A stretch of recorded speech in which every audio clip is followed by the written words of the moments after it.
Hello folks in 114. Today we're going to be covering section 4.2. The packet that I would give to you were we together, and I should point out where to look for again, consists of these pages. Firstly, there's this diagram, which admittedly is going to seem like a weird explanation of what we take for granted. But we're going to use this essentially as an analogy for the things that follow.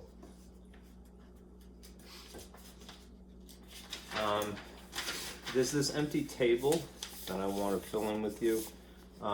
This is another example of, you could have the filled in table already, but you really won't glean the information or absorb it unless you actually physically write it. So I want to walk you through the process, and I think you'll appreciate what the topic for today is, more so having gone through the exercise.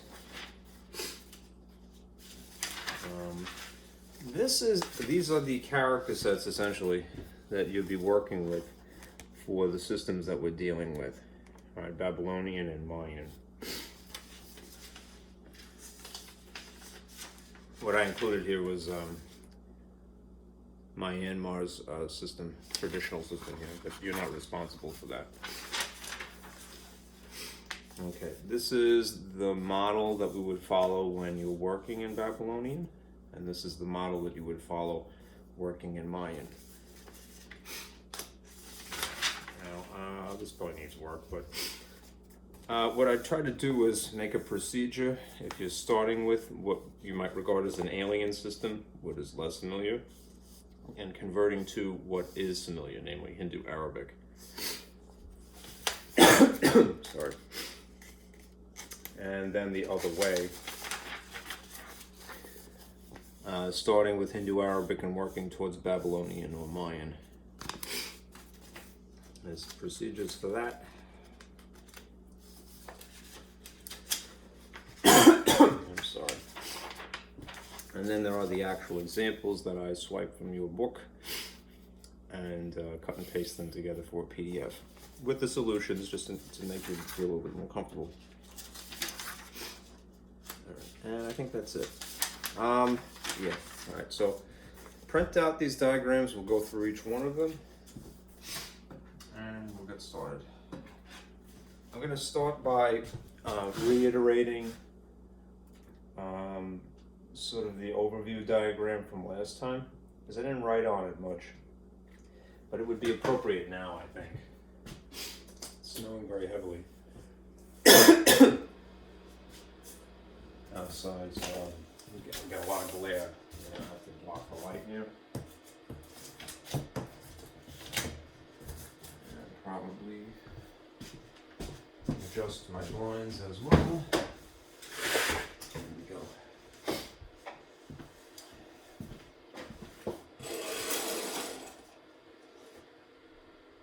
Let's start on the web page.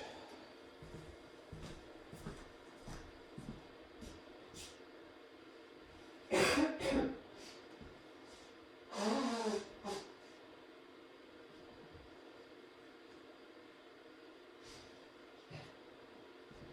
not sure why I suddenly started to die on camera. If I keel over, come help me, please.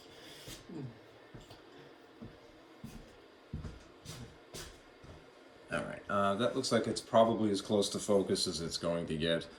I gotta try the keystone maneuver here. No, that's pretty much it. Alright, here's the student view of our Canvas course tile. And as always, if you need any of these documents, look at them on the pages, and then go to the appropriate chapters. So we're on section 4.2 today. You would click here. Right.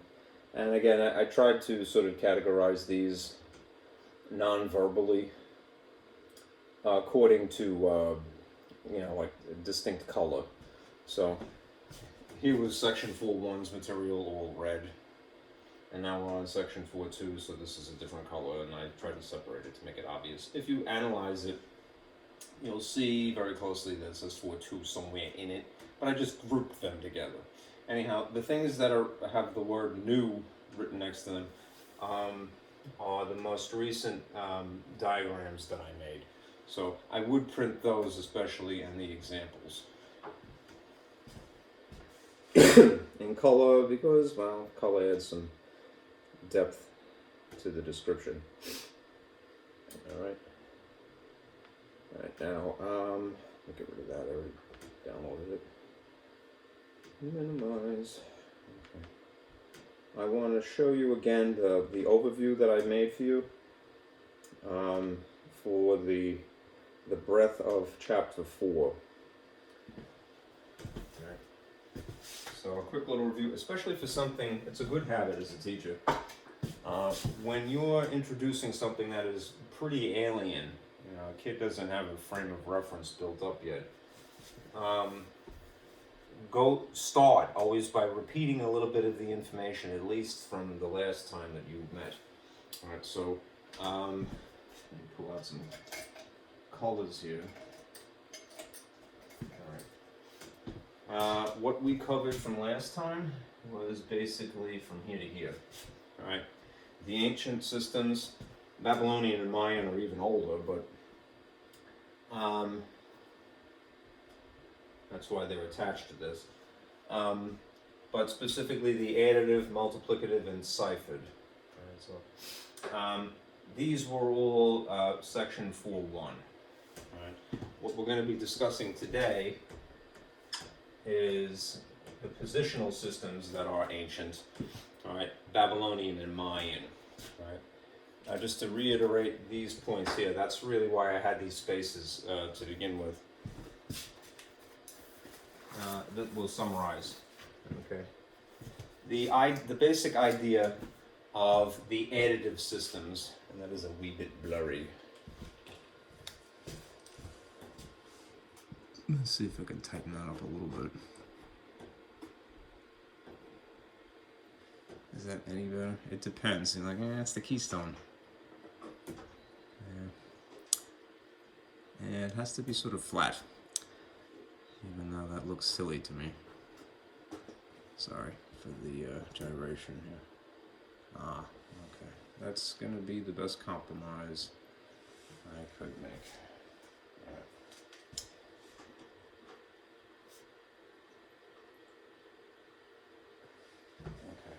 The additive systems, all right, the basic gist of them is that they involve, I'll put a little asterisk here, symbols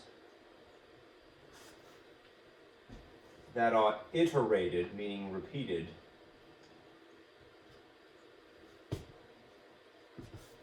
to convey an amount.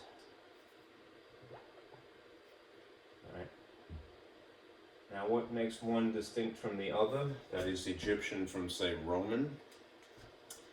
In the case of Egyptian, there's no limit to the number of iterations of something. You could keep drawing the same character indefinitely. There's no limit here. It just would become impractical, you know, at certain points. And the order is unimportant.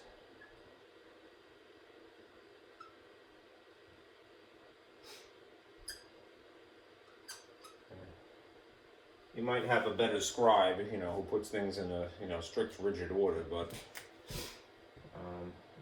two different orders would mean the same thing. The Romans did repeat characters, right? But the maximum was three repetitions. 3 of the same max in a row, and order very important.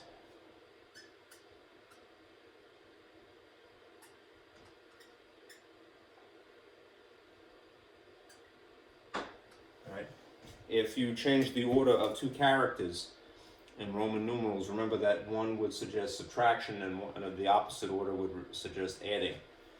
All right. For Egyptians, as far as I can tell, subtraction is simply not to write as much. Yeah. All right. Interesting thing about traditional Chinese, all right, it is the example of a multiplicative system that we have. And this involves the numerals being written vertically.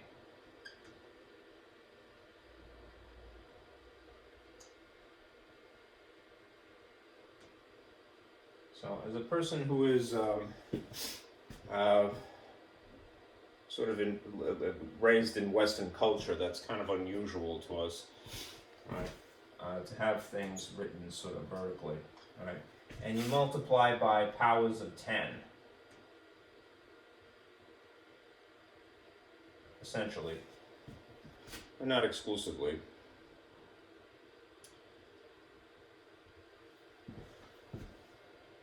Let me rephrase that.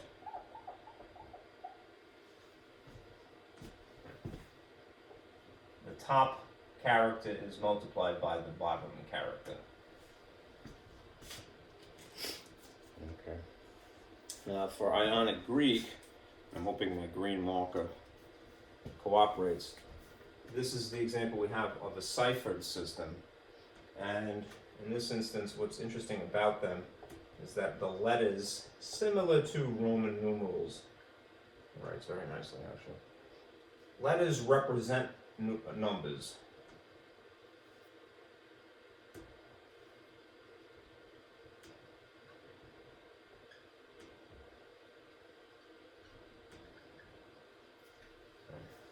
That's why it's ciphered. It's more or less a code, if you will. All right. This is efficient only if a person has it pretty well down pat. You know what the letters actually represent in terms of a number, right? But it would require a lot of memorization, so there are some disadvantages. Okay, that's the basically what was discussed last time, right? Just to introduce this point now. A positional system, right, is one in which the value depends upon the place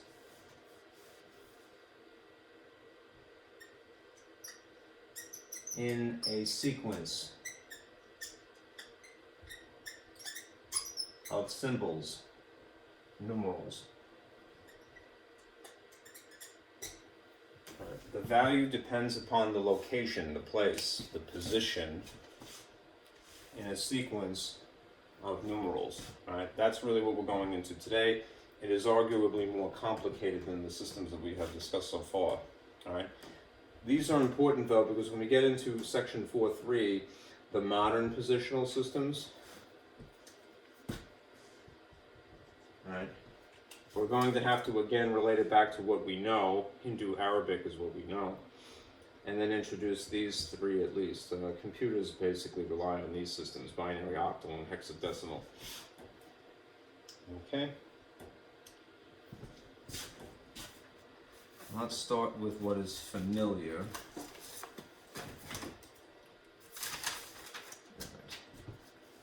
Take a look at this diagram.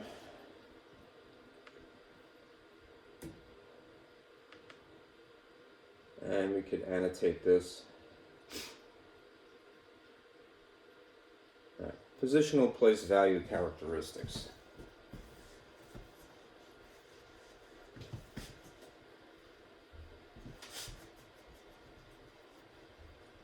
Blue red's nice, but don't go away.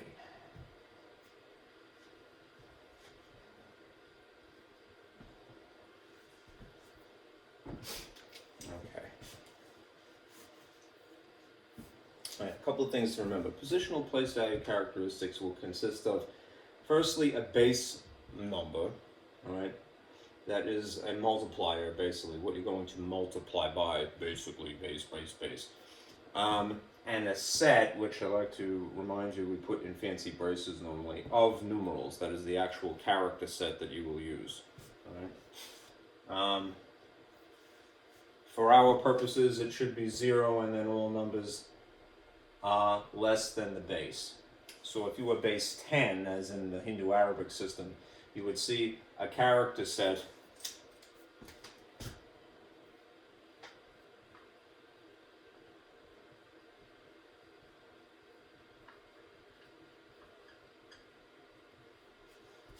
that consists of base 10.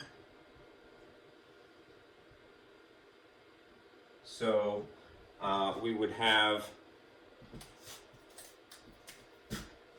everything just up to 10, but not including it in the set. So 0, 1, 2, 3, 4, 5, 6, 7, 8, 9. And if I were being a good guy, they would be separated by commas. All right. Okay. A couple of things to remember about from arithmetic. When you see something raised in superscript like this, it's an operation, right? So whatever number is sitting in regular font, that is the base number, numeral. Right, and whatever is in superscript, that is the exponent. And remember, an exponent is an instruction. It's a glorified form of multiplication, but it's a little bit more fancy.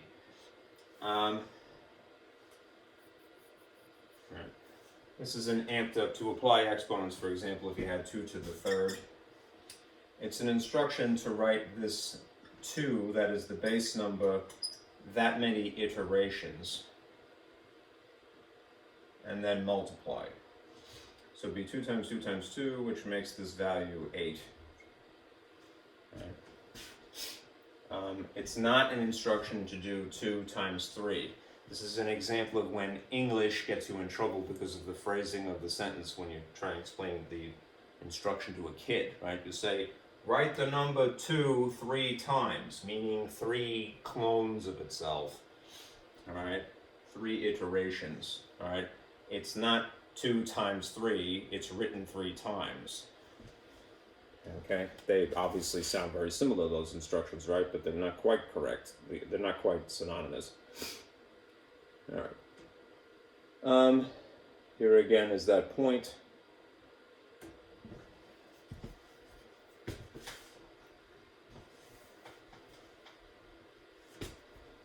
All right. If you have to write the base in this many iterations,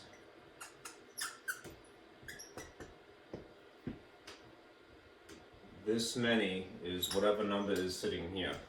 All right. Essentially, what that means is write 2 3 times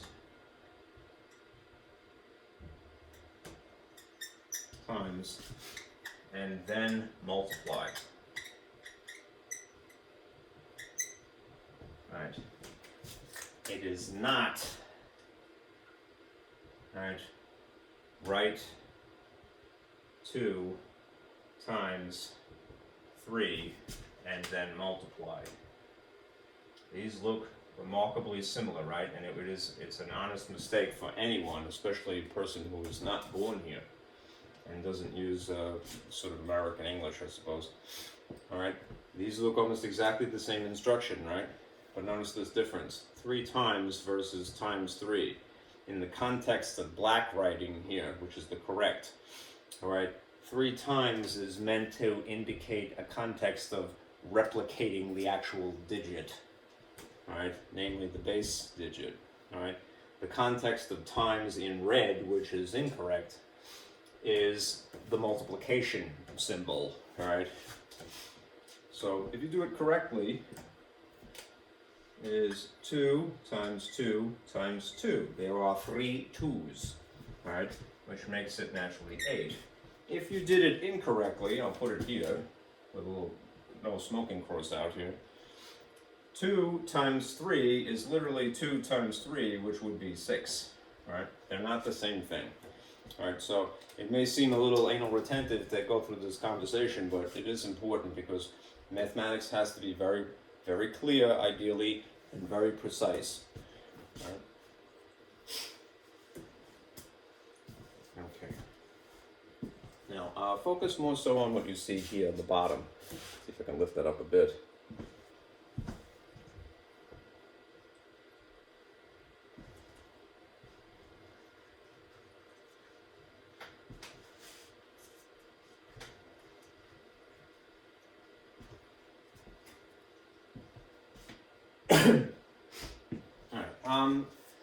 What you see here, the expanded form of this number, 1,234, which in the American style we would have a comma here. This might seem like really overcomplicating this idea of a figure, right? And you'd be right. However, we need to think about numbers in this expanded form for the forthcoming material, to have some frame of reference. Right, because when we deal with Babylonian and Mayan, we kind of have something similar to this to deal with. All right. Now, as I mentioned, our system that we are familiar with, the Hindu-Arabic system, all right, has a character set of 0 through 9, right, and anything more complicated than those, anything higher than 9 would involve these digits, right, these symbols. These are a base 10 system, i.e., a decimal system.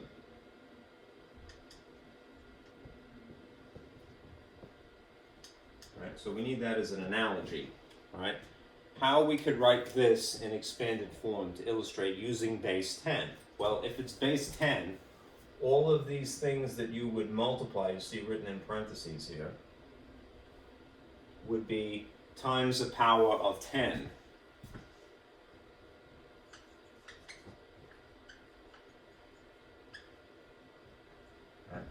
Now, it might seem a little bit silly, but it's 10 to the 0, right, in the first instance. And then it's 10 to the 1. And then it's 10 to the second. And then it's 10 to the third, in this case, right? How did I know? Because what does 10 to the 0 actually represent? Well, it represents the amount of 1, right? 10 to the first represents an actual 10. 10 squared is 10 times 10, so it's really times 100.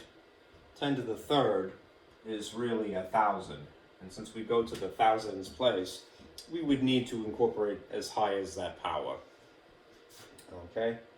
Then the digits that are parked more or less in these 4 positions, right, these 4 places,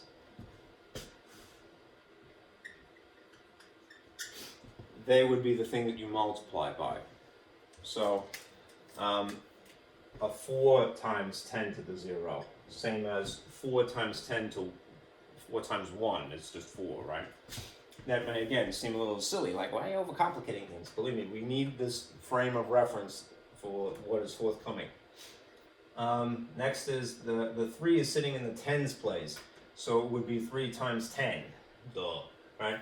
And then the 2 is sitting in the hundreds place, so it would be 2 times 100. And the 1 is sitting in the thousands place, so it would be 1 times 1,000. Right? It's just kind of a weird way of writing it. Right? This is the way, this is the figure that we're actually multiplying by in each of these respective instances. Right? But this is how you will see it as a power of 10 if you were to expand it. Right, in a way that is similar to Babylonian or Mayan, right, these ancient systems. Now, you do have to follow the order of operations, which is why I threw the parentheses in there, right? So be careful, right? Remember, I'm just going to highlight.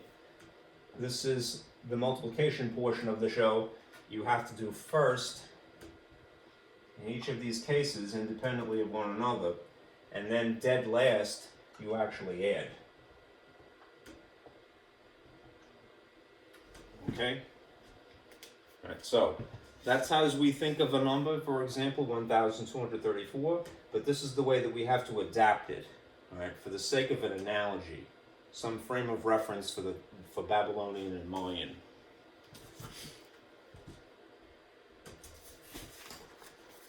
All right.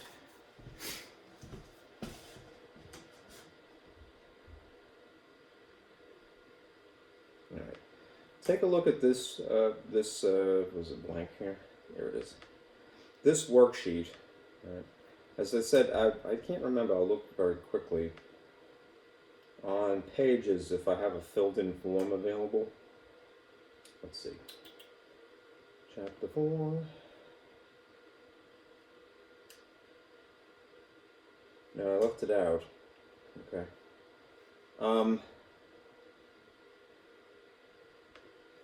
I want to have it blank because, as I was alluding to earlier, we need to sort of get in the habit, especially when you're teaching little kids, to get them to physically write things. We have, in the past 20 years in the United States at least, kind of strayed away from that, and it is, I'm telling you, a tremendous disservice to a student to not know how to physically write things. It's almost embarrassing that we don't encourage that as much as we do. To type is, granted, efficient, and it's a skill that is also important. I'm not saying have one thing in lieu of another, but the earlier skill, which is to physically write, should be a person's natural intuition, right? Especially when it comes to mathematics and reading and writing, of course, language arts skills, right? You need that skill set, right, to do your calculations, right? Often is the mistake in mathematics instruction where you have some teacher who, the math teacher, who sort of projects the bad advice that was given to them as a kid, that they must do everything in their head. How come you don't do it fast enough? All right? Never say that to a kid, all right? The speed would be great, but the speed comes with a lot of experience, all right? What's more important than anything in mathematics instruction, especially you're talking about kids who are in kindergarten through 8th grade, all right? That sort of spectrum, all right? That interval of time, right? You have to make sure that by the time, right, they're in middle school or they're leaving middle school, that they're really strong in that foundational arithmetic, right? Because when they get into algebra, geometry especially, right, and beyond in high school, they're not going to sweat it, right? Being able to use a calculator is also a skill. It's also very important, right? All right, don't do one thing and have one thing in lieu of another, but make sure that the foundational information is rock solid, right? And that involves writing. Okay, so enough of the speech. For the sake of, again, analogy, right? This is us, right?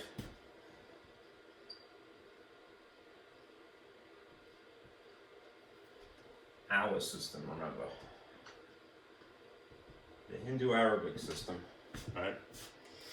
A decimal system, right? In terms of time, this is the more recent invention, right, in mathematics history, right?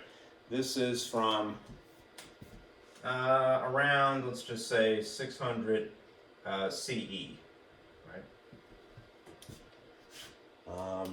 Mayan, it is believed, is from possibly 1000 BCE. Right, so much earlier.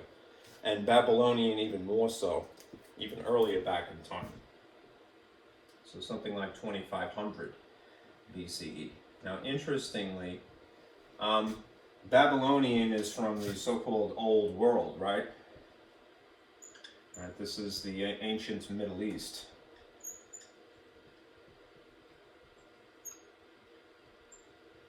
Right? Mesopotamia, right? Modern day Iraq. All right. Mayan is from the New World, right? The Western Hemisphere, Central America, Mexico, modern day Mexico, all right? So as far as we know, considering the times in which these were at the height of cutting edge, the, what do they call that, avant-garde? Vanguard, perhaps. They didn't communicate with one another. They developed completely independently of one another. Right?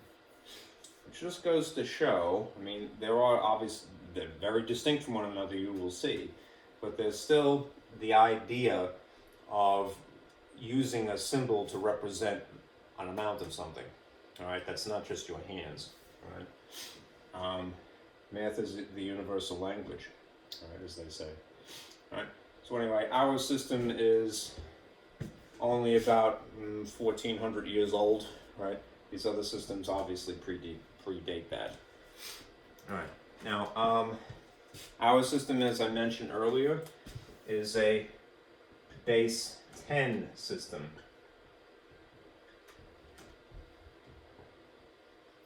Right, which is known as decimal. Right. Mayan is, I'm probably mispronouncing this, it is a base 20 system actually, or close to it. Right. Sort of. Right. And it is what you would refer to as a vigesimal or vigesimal, I'm not sure which.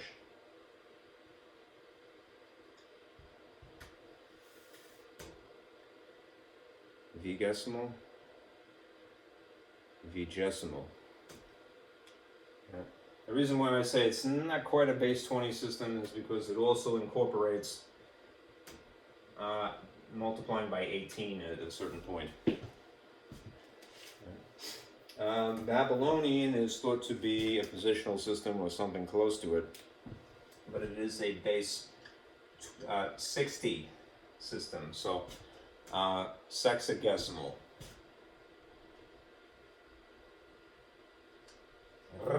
Sounds so mischievous, I suppose.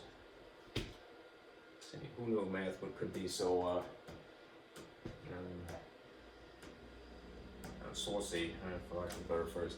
It's not, alright? It's the most asexual thing in the world, right? But we kind of poke fun at it, and that's fun too. Sexagesimal, sexagesimal, the linguist would probably smack me right now. But anyhow, emphasize this, alright? This is base 60, this is sort of base 20, alright?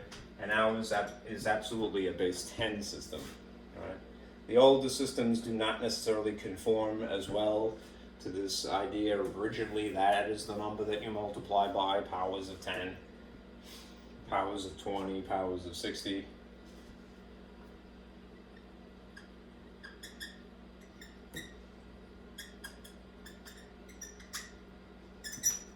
But they're fairly close. All right, so we're going to call them that. All right. Now, why base 10? All right. We will pretty much intuitively know that unless you're injured in some way, all right, that you probably have 10 fingers, right? Not exclusively so, but that seems to be what is usual, all right? Anyhow, draw this, all right? I mean, it might seem a little bit silly, but our idea of using 10 is because it is familiar, all right? So, if you draw a simple hand, it doesn't have to be beautiful. Looks like Mickey fingers, right? Hey, little buddy. The numbers that we are familiar with come from having, 1, 2, 3, 4, essentially 5 fingers on one hand, and 1, 2, 3, 4, 5 fingers on another hand. All right, so it's 10 total. I have 10. All right. Let's extrapolate on that. If you're wondering, well, why on earth would, say, the Mayans go with a base 20 system? All right. And then wonder even further still, why do they incorporate 18? We'll see why in a moment. It's the same basic idea, all right? The interesting symmetry between number systems is that arguably the most basic number, the amount of 1, numeral, all right, is this shape, right? Whether in this orientation or that orientation. Traditional Chinese, remember, is just the sort of the brush stroke this way, right? Versus, a Roman numeral is an eye pointing up, Well, the Mayans, all right, and perhaps because of, I'm not sure, the cultural norms of the day, not wearing shoes, all right, also would incorporate hands, 2, 3, 4, 5, 2, 3, 4, 5, and feet. Okay. So here's a foot, it's a silly looking foot. I'm not the best artist, unfortunately. But to get the point across, all right, that's the amount of 20. Right. All right. 1, 2, 3, 4, 5, 6, 7, 8, 9, 10. 1, 2, 3, 4, 5, 6, 7, 8, 9, 10. I'll go to sleep. I'm not that boring, I suppose. All right. So, 10 fingers, and expand your mind, Hindu Arabic users. All right, use your feet. No one ever says that, right? They would say use your head. Well, you could use your feet too if you had a count. All right, take your shoes off. All right, make yourself comfortable. All right. Anyhow, there's a logic to it. Now, if you're wondering, as you probably are, all right, why 18 then? All right. It's because the Mayans are also famous for their calendar, right? We're astronomers, right? So they incorporated the number 18 apparently at some point in the system to make it conform to a 360-day calendar.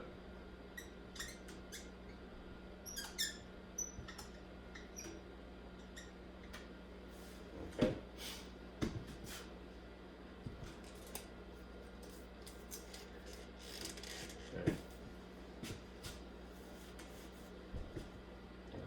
Numbers are sacred, remember. All right, now, I find this the most fascinating at all. The base 60 system, right? Because why 60 is such a large number, right? 10 is pretty large as it is. All right, and even if you did incorporate your feet, then that's just 20, right? What other appendages are you counting? All right, they're not. All right, they just sort of they utilized two hands once again, but it works like this. We believe, the royal we, right? Draw one hand like this.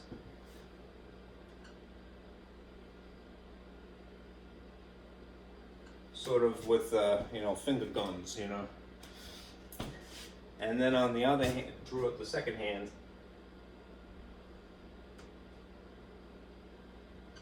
Out like so. Now, like that, with the thumb sort of closed. All right. It is believed that the amount of 60 comes from, firstly, the amount of 12. All right. Now, how would you get 12 on a 5-finger hand, right? They didn't count the whole fingers. They counted the spaces between the fingers. All right, at least on the 4 fingers. That's why the thumb is bent and not included. That's 1, 2, 3, 4, 5, 6, 7, 8, 9, 10, 11, 12. 12 was intuitive because they counted the segments of the fingers. All right, and then to keep track, they use the other hand. So, in this instance, the thumb actually is incorporated. So, that's 1, 2, 3, 4, 5. So 12 times 5 is a maximum of 60. Right? It's sort of like the idea of an abacus, that you use the beads to represent an amount of something. So just to sort of illustrate as best I can. All right, if one hand is sort of counting by 12s, all right, that's 12, 24, 36, 48, 60 total. But they keep it, count of the individual numbers 1, 2, 3 by the actual segments of the fingers. So 1, 2, 3, 4, 5, 6, 7, 8, 9, 10, 11, 12. Once you've counted to 12, that's 1. 1, 12. So 1 times 12 if you like. Then you do it again, all right? 12 times 2 is 24. 12 times 3 is 36. 12 times 4, 48. 12 times 5, maximum of 60. Right? It's very creative, right? But it is, and like, there's a logic to it. It's just not random nonsense, you know? It's very interesting. Alright. So, powers of 60 is important. To sort of summarize, right?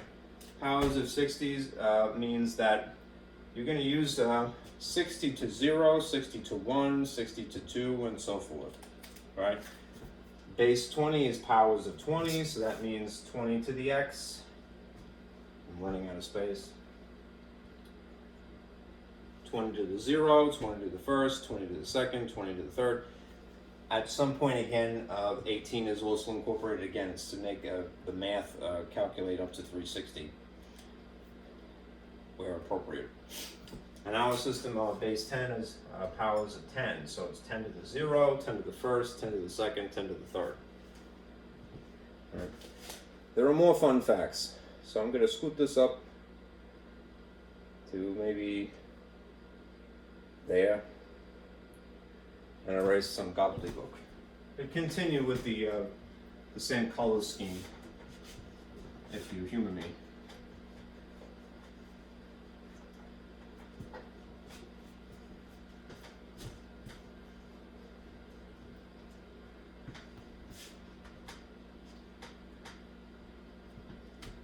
All right. So, in terms of 0, the Babylonians, the babies, right? They had no symbol for 0. All right. We naturally do. All right. The Hindu-Arabic system that we utilize naturally does have 0. All right. All right. The Mayans also had a symbol for 0.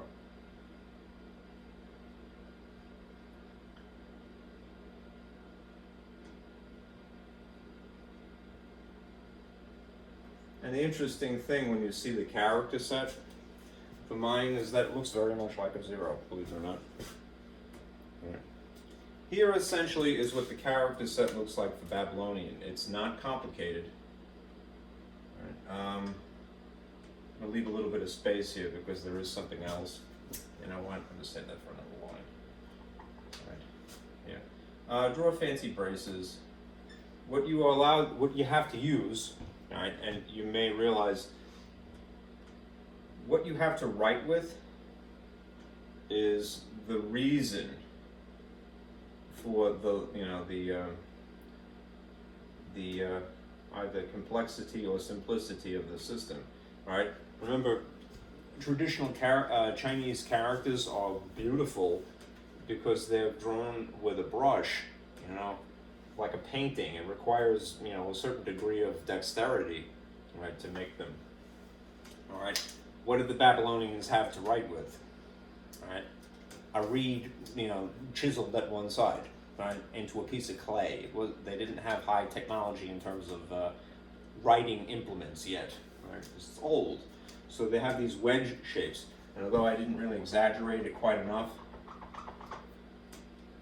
all right, it's either a wedge just by itself, or a wedge combined with a second wedge, essentially, like that. All right. So they're not really called anything other than say wedge and then maybe double wedge. But for the sake of the conversation between you and I, you might call this a railroad spike.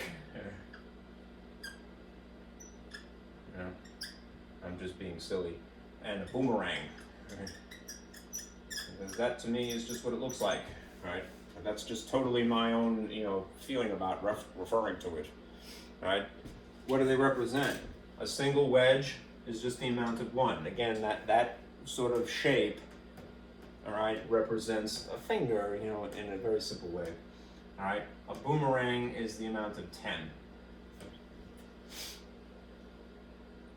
All right. The character sets of There's a lot of them in the case of Mayan, and it's very intuitive actually. Look like this.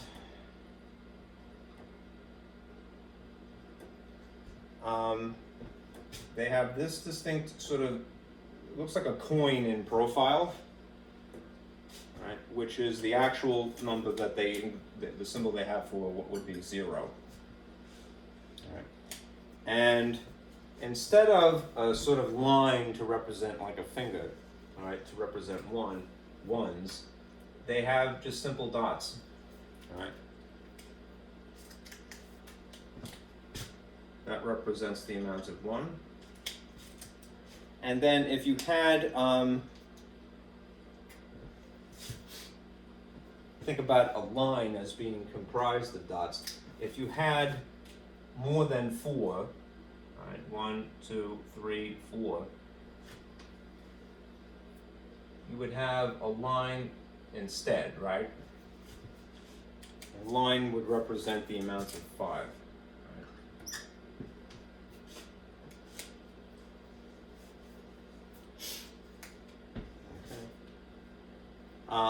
Here, just for the sake of analogy, here's our character set.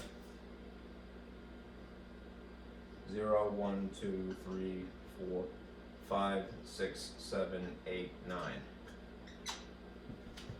Right, with commas in between, ideally. Right, and they all are what is familiar to us. 0 is 0, 1 is 1, 2 is 2, so forth. Right. There again is some nuance added to this. They're not perfect systems. To subtract, in the case of Mayan, you will see these symbols in tandem.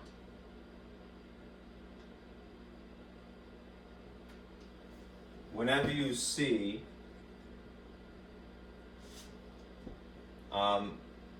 what kind of looks like a flukerang, which is it's a 1950s, early 60s Chrysler symbol on a car, right? Sitting on almost like a boomerang, sitting on top of the railroad-esque spike-looking thing.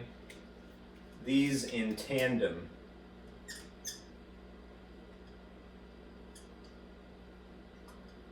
implies subtraction.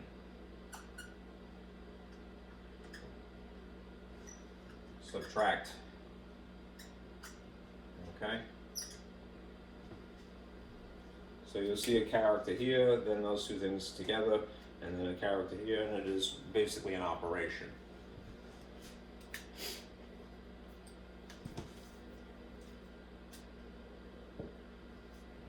Alright, again, the interesting fun fact that I would add here for analogy, for the Mayans, is that numbers were sacred.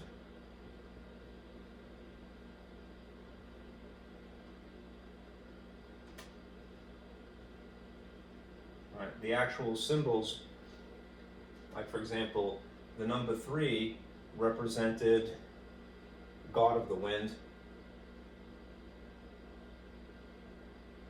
things like that.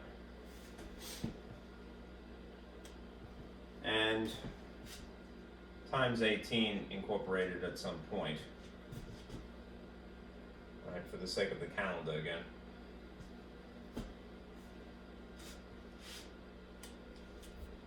All right. Now, how do you tell positions, all right, for Babylonian or Mayan? All right, there should be, it probably is not exclusively true, all right, but there should be, for places, there should be obvious gaps, right, to separate places. Yeah. The Mayan system, I would argue, is better in that regard when it comes to places, because places are separated by level. Obvious levels. You'll see places, for levels and such. So I mean, things are stacked.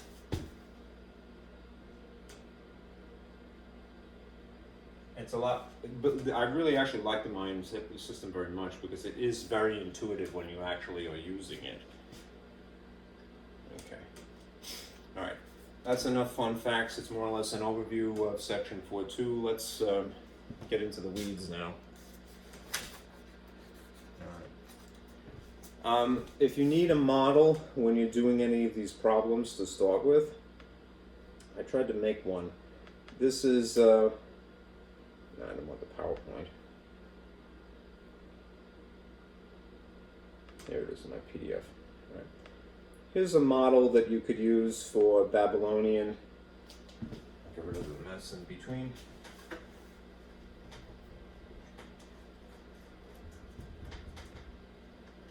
This is a bad blue.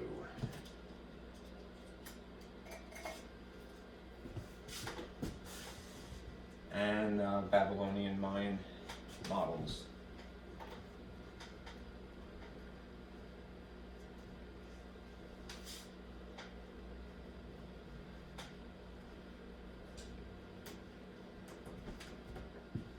Okay, you kind of have to get, because you're building up the powers of 60 in this orientation, in this direction, I should say. So be mindful of that. You're more or less working from the far right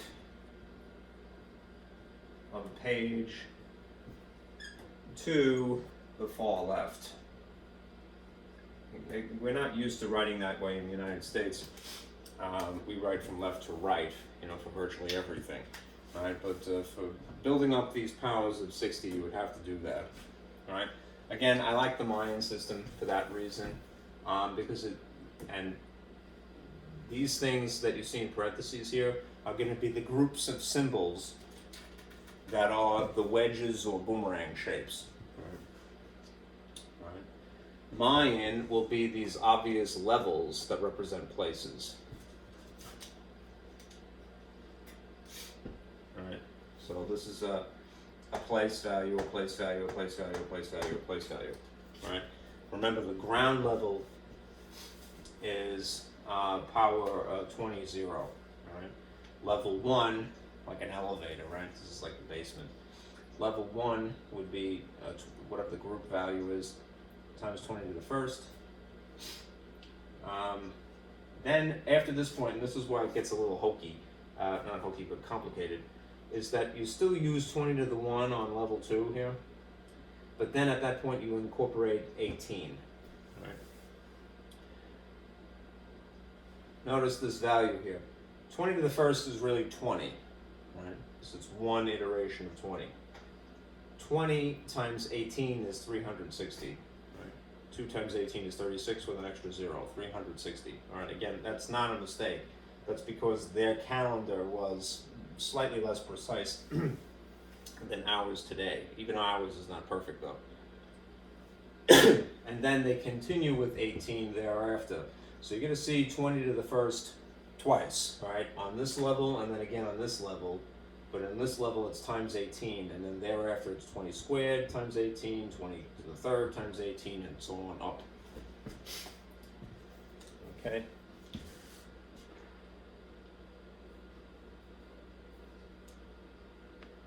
One more thing. It's not this, sorry.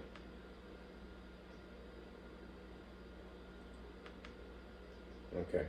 Now, not to denigrate anything, but my instinct was to give you sort of an overarching procedure, a set of instructions to follow. We could refine this.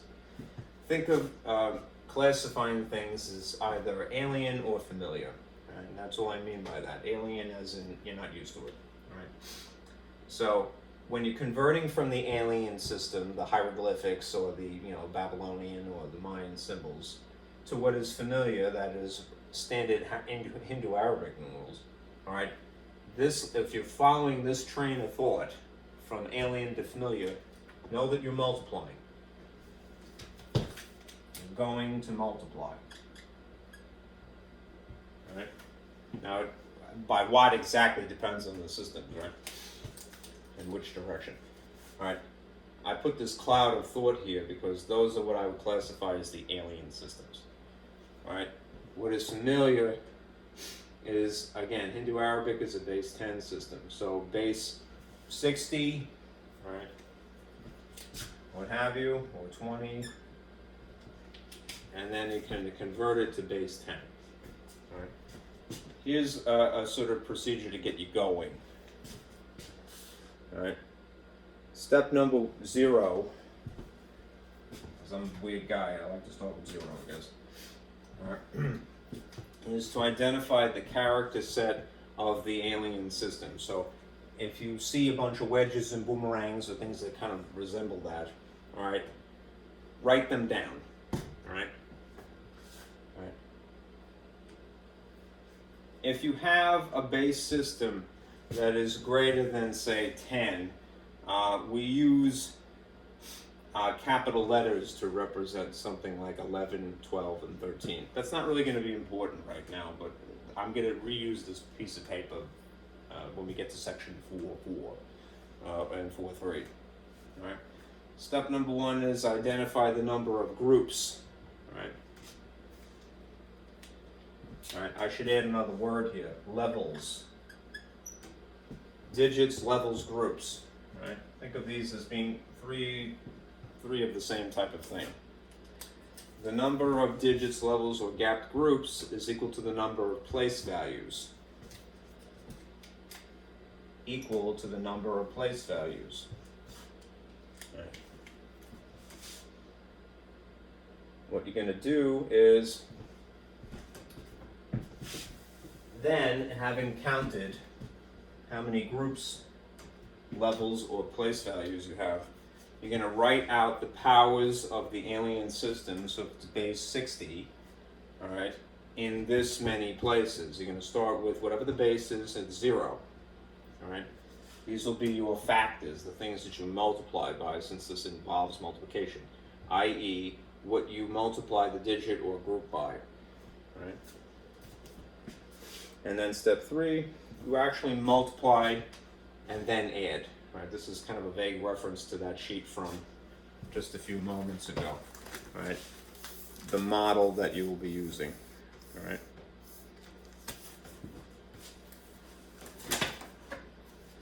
okay, Let's do a couple of these, and then I'll come back to converting the other way.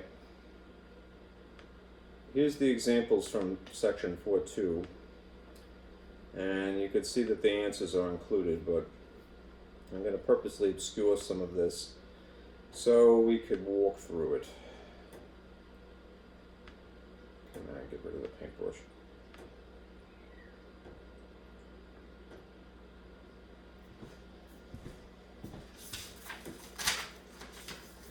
all right.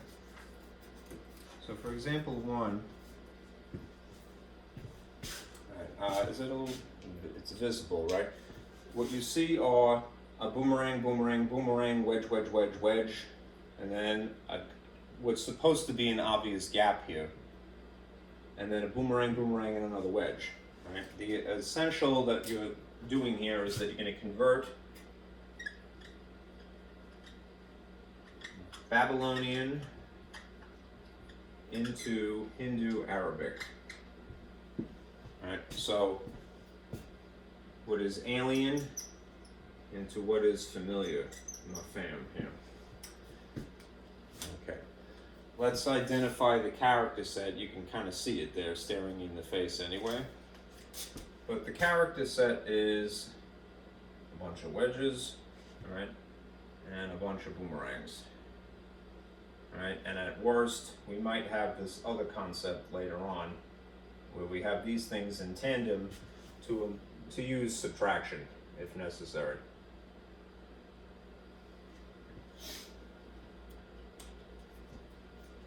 Okay, now,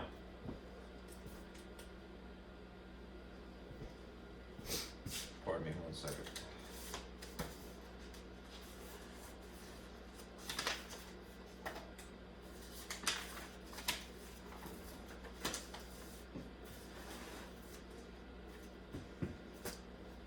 Okay.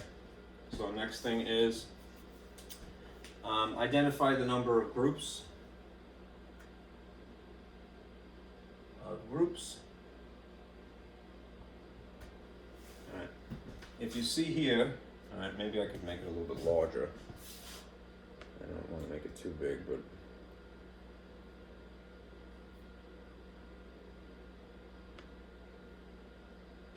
that might be just ever so slightly more visible.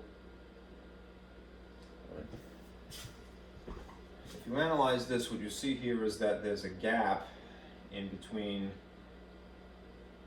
this sequence of symbols and then this sequence of symbols. There's a gap here.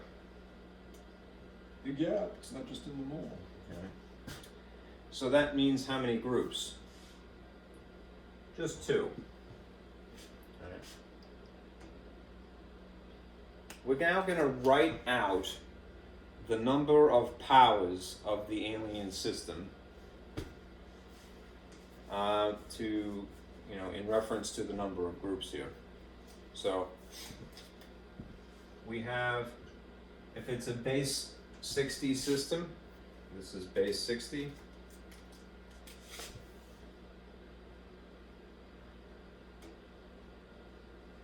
We're going to write out basically 2 iterations of the number 60, but then we're going to put the 60 to the 0 on the very far right here. Right. I'm going to encapsulate it later. I'll do that later. Right. And then another 60 here, 60 to the first. Right. I'm using 2 60s essentially, so starting from 0 always, and then we're going to count upward to 1. If there was a third group, we would have 60 squared to represent this group and this group. Right. Now, we need to translate what the groups are.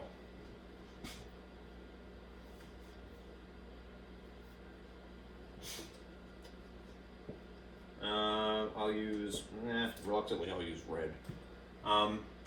If you look at this first group,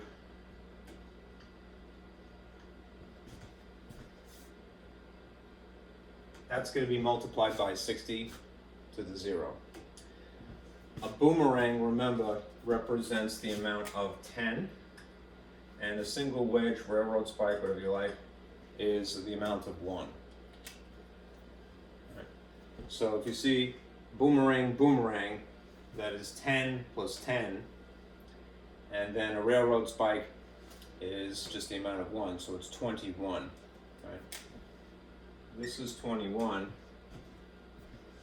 so we're going to have 21 times that. Right.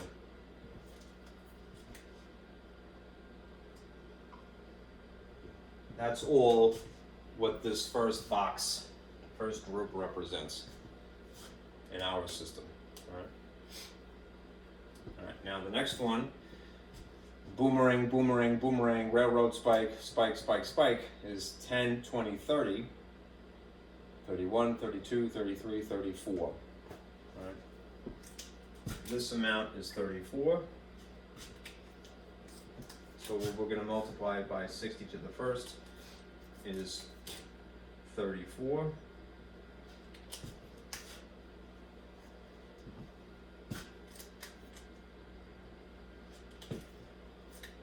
And this second box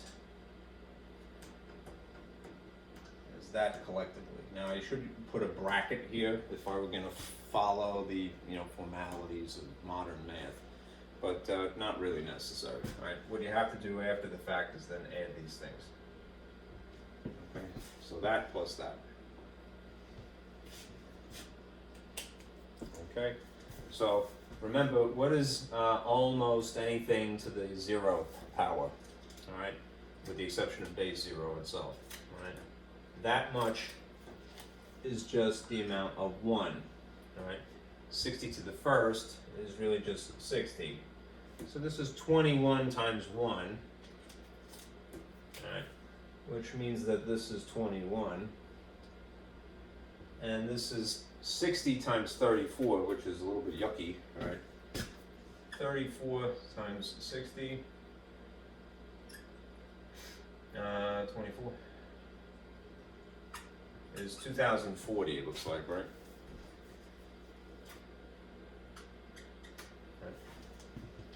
So first group is really 2040. Second group here, it's first from the right, is 21. And if you add these, right,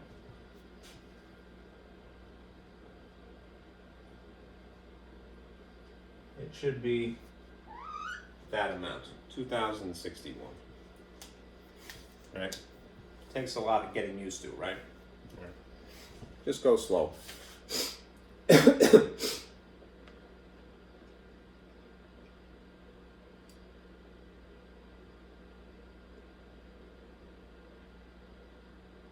we'll do another, and this one is going to involve subtraction, it looks like.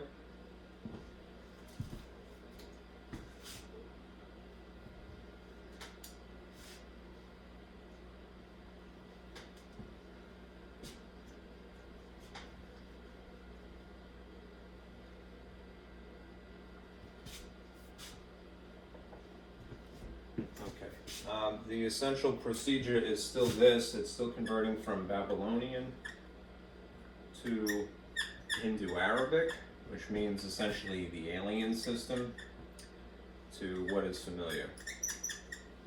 Right? And as long as we're going from alien to familiar, we know that we have to multiply by something. This is getting faint. I have another block here. These are duds, I think. Alright, so we're still working with Babylonian, so here's the character set. We have a symbol for 1 and we have a symbol for 10, and we have these things in tandem, the sort of flukerang over the wedge, right, to imply subtraction, right? Again, that's not what they're called, but that's what it kind of looks like to me personally. Alright, flukerang is that the sort of forward pointing arrow. Alright, from the 60s and the late 50s on Chrysler cars, right? All right, so I'm going to scoot this up just a wee bit because it's not visible with my handwriting in the way. There you go. And a little bit more. That works.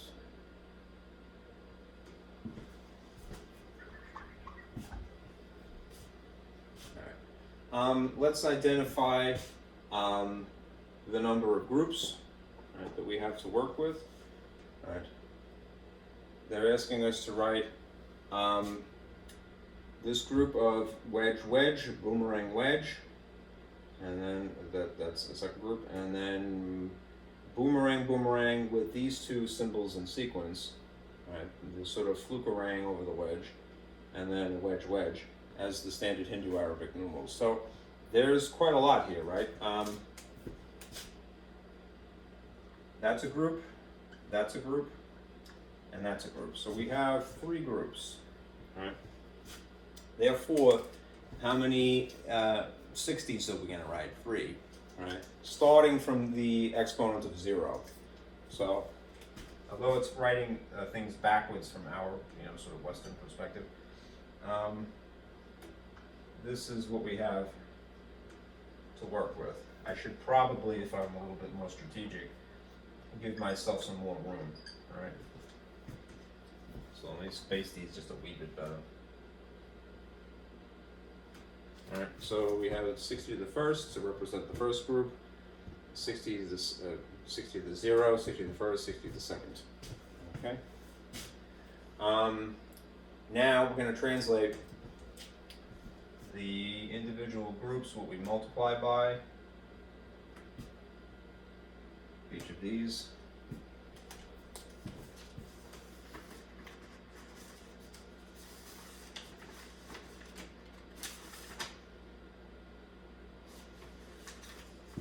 Okay. And you could write them, from left to right if you'd like, but maybe I'll go this way instead. No, that's more interesting. I'll do the easy part first.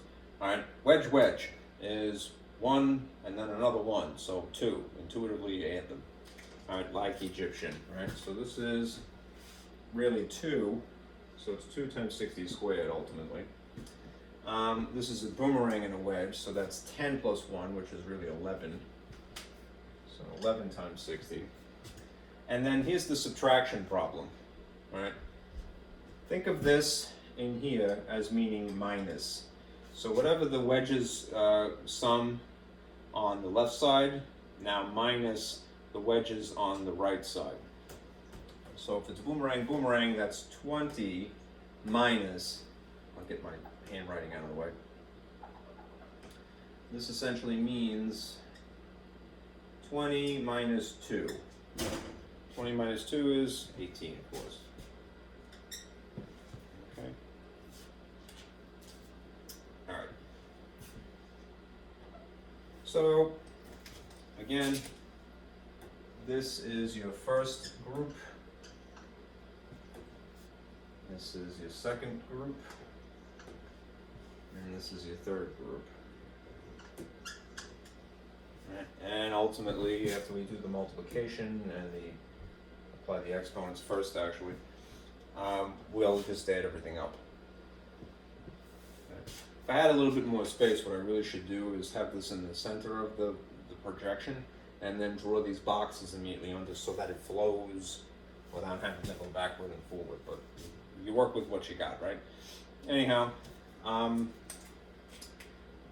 much bigger board would be nice too. 60 to the 0 is 1.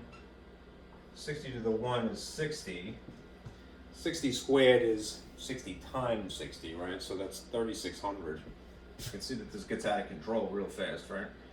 When you have a base 60 system.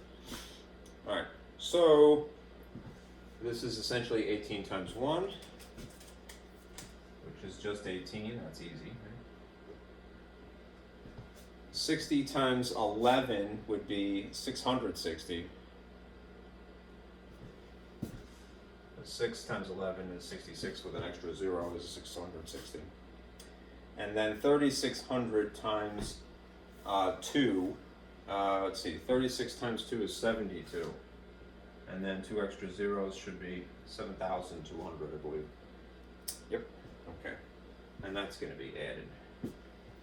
So I'm going to park these underneath each other in the appropriate collimated place values. Graph paper would be a blessing at a time like this. Make sure everything lines up when you're adding and subtracting. All right. And add them up. So we had 8, 1, 8, 7. 7,000, that's a 7. 818. 78. Where's there an error?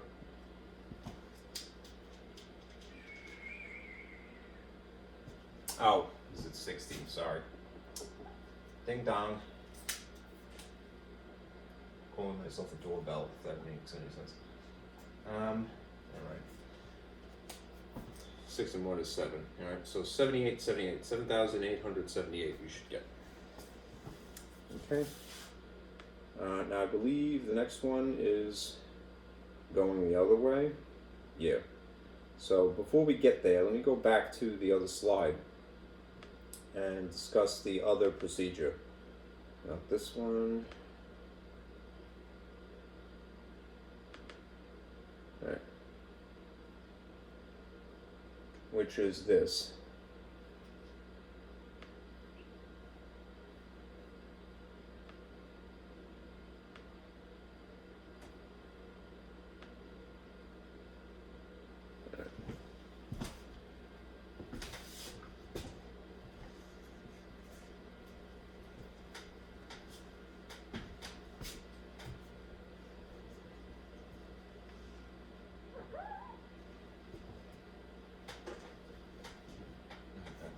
Clean. Okay. All right. Just to reiterate this point, and for the sake of contrast, remember when you're going from something alien to something familiar, essentially you are multiplying. Right? if we're gonna do it the other way now, if you're gonna convert from something familiar to something alien, essentially the most important ingredient here is that you're going to divide. Right. Now, what is familiar, again, the Hindu-Arabic system, what we're familiar with, and a lot of Americans don't even know it's called that, all right, is what is familiar. What is alien in this section of the book, 4.2 at least, is Babylonian and Mayan. So we're going to be going essentially from a base 10 system to base whatever. X as in it could be anything. Base 20, base 60. Right? The stuff that you see here with the subscripts, that's for when you're doing arithmetic in different bases. All right, so that's forthcoming, like chapter, I think that's 4.3 or 4.4. All right, so to give you again sort of an overarching procedure here. Step one, we're going to identify the positional values of the alien system. These will be your divisors, i.e. what you divide by.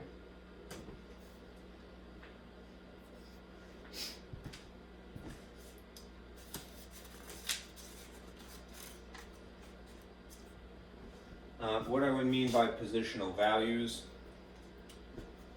I mean that if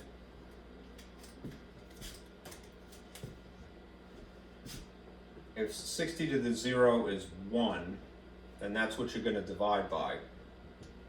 Right? All right. If 60 to the first is actually 60, then you're going to divide by 60. You know? If 60 squared is really 3600, then you're going to divide by 3600. Right? Kind of a crappy thing to have to divide by, but that's what you're going to do, what you would have to do, right? And you have to sort of compile a list first. Right? This is a little bit more arduous converting in this direction, not to corrupt your opinion. All right, now compare using the less than symbol. All right, when the given Hindu-Arabic amount is less than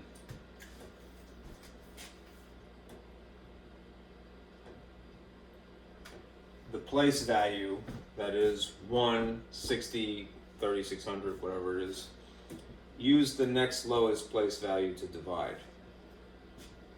All right, you'll see what I mean when we get there. All right. Step 2 is do the actual division, and then circle the quotients. This is important. Okay. Circle the quotients, the answer that you get from dividing actually, and then continue dividing remainders, that is the result of having done the division, to the very last position. Again, that is a little confusing. Let's do a few of them and then you'll see what I'm alluding to. Right. You're going to divide multiple times, essentially, until the end. All right? All right. Now,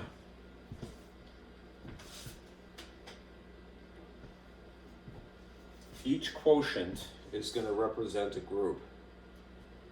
So you would write it in, if you were using the model of the alien system, it would be the group times whatever the power is of 60 or whatever, and then plus the group times whatever the power of 60 is, plus the group. All of those things that you've circled, all of your quotients that you've circled, they're going to be the values of these groups in the model. Right. Well, they would be. Right. Now step 4 is you actually translate. All right. You translate into the Babylonian character set these groups. Right. These groups get translated into Babylonian or Mayan or whichever base using their unique symbols, wedges, boomerangs, whatever. Right? It may look like you have to multiply at this point. You don't actually, because you've done this division because you're converting this other direction. But what I'm getting at is that whatever the quotients you arrive at in the course of dividing, they would be that group, right? It's that group that you're going to translate into symbols. And depending upon whether you're working in Babylonian or Mayan, you may either have to make obvious group gaps between the groups, or when you're dealing with Mayan, you make obvious levels. Right? It's a lot to assimilate, I know, but stick with me, it will start to make sense. All right. Let's go back to here.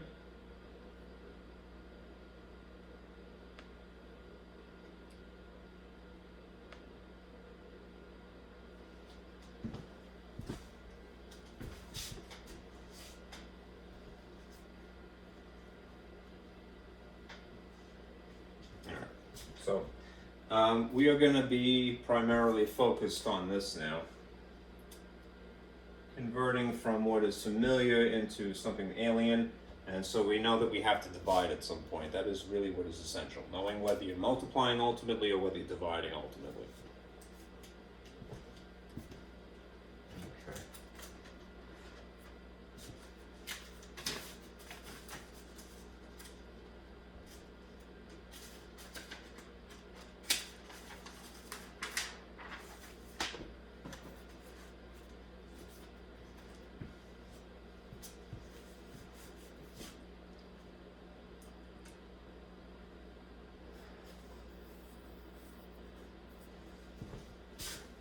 Take a sip of water.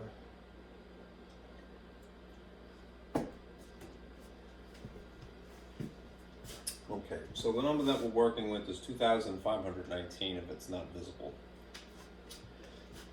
All right. So, if this is the number 2,519, how many places is that?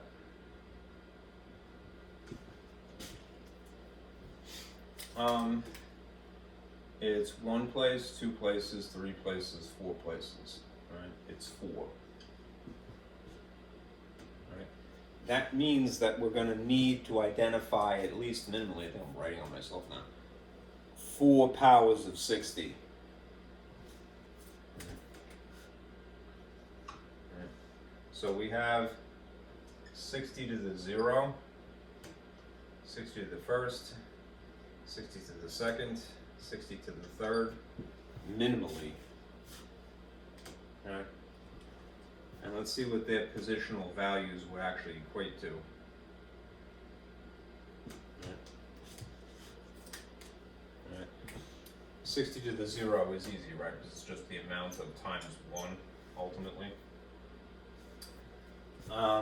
60 to the first is just 60. 60 squared, we saw earlier, was 3,600. And now 60 times 60 times 60 ends up being 216,000. Right? See how it's getting kind of out of control, which makes it less and less convenient. These are what the positional values would be. Right? Now to reiterate this point, right, from the procedures, right, compare using the less than symbol, right? When the Hindu Arabic value given is less than the place value, meaning these numbers in black here, all right? All right, you're going to use the next lowest place value to divide. Here's what I mean by that. All right. Taking these into consideration,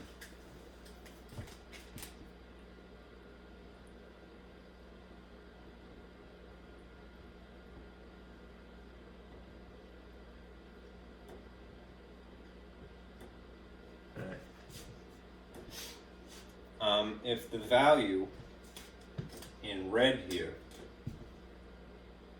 2,500, maybe I'll put it over here. If 2,519 is less than the positional value of 216,000, then we're going to try to divide by the next one. All right, we're not going to use this one then. We're eliminating that. All right.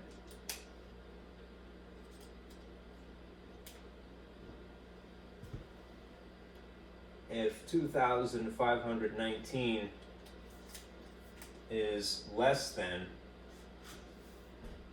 3,600, the next place position value. All right. then we're going to divide by the next one. We're going to eliminate that. If 2,519 is, What's the relationship in this case? right, it's actually greater, right? The moment at which you have this switch from the relationship between the value you have and the position value of 3,600, The moment that this switches to either equals or greater, that's what you divide by. Use this.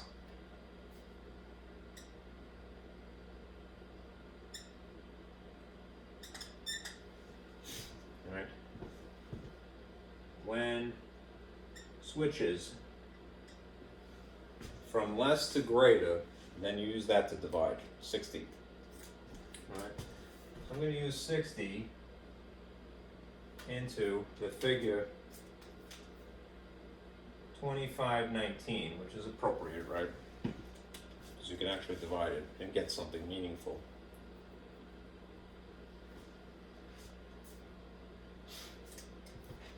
it's a bit faint, so I'll make this darker. Alright.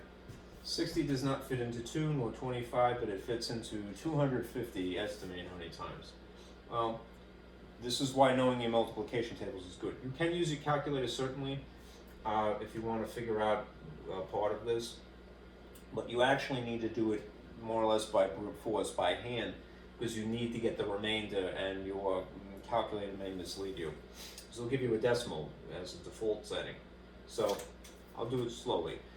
If that was 6 and that was 24, instead of 60 and then 250, Approximately. then it would be exactly 4. So it's a good estimate to go, well, probably this goes in 4 times. I'm going to do some of the arithmetic here. 240 is Probably as close as you're going to get to 251 without overshooting it. so 240, and then you're going to subtract. 1 minus 0. Is 1. Sorry that it's Kind of dark here. 5 minus 4 is also 1. Right? You're going to drag down a 9 and continue. Make another estimate. That's almost 120. That's 60, right? If it was 60, 6 times 2 would be 12, right? Rather than 11. You're probably going to overshoot it if you did 2. Because that'd be 120. So this has to be 1, right? Which means that you're going to get a rather large remainder, right? This is essentially, for lack of space, 119 minus 60. I don't know if that's visible with the glare, unfortunately. 119 minus 60, which is a 9, and then 11 minus 5, 6 is 5, so you have 59, right? That's a remainder. Remainder 59, right? What I said before is circle the quotients. Right. Circle this, because you're definitely going to need that, but you're going to keep dividing until you finish off the rest of these. Alright, we just used, 60 to divide, so we have one more position value that we have to get through, and there we have 59. So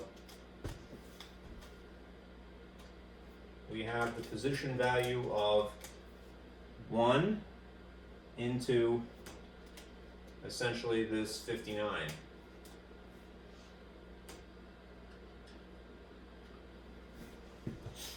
alright, We're going to divide through last position.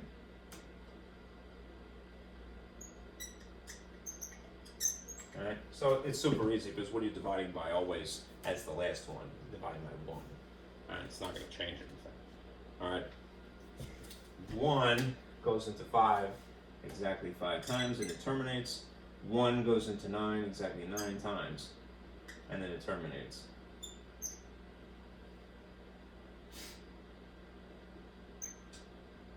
I'm going to do it intricately. terminates. It will always terminate when you divide by 1, right? Okay. 60. Okay. So, these quotients that I've intentionally circled, I'm sorry about the sort of pile on top of itself. I only have this board here. these are the things, the values of the groups that would in other circumstances be written times the power. The group of, in this case you only need 2 groups, separated by plus. The group that represents 41, an obvious space, and then the group that represents 59. But you have to translate them into the Babylonian symbols now. Unfortunately, because I have such a limited amount of space, alright, I'm going to erase a little bit, please forgive me. Alright. I'll try to do it immediately above here so you don't have to wander.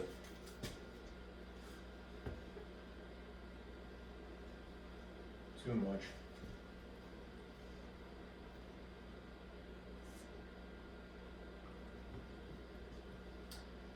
Okay.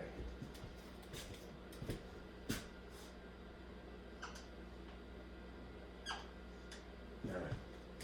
The first group, using the character set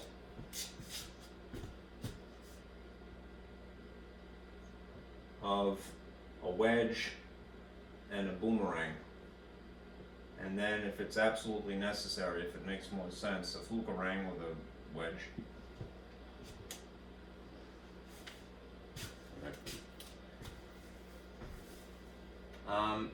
If this is 40 and your characters that you have to work with are 1 and 10, and then maybe subtraction at best, something minus something.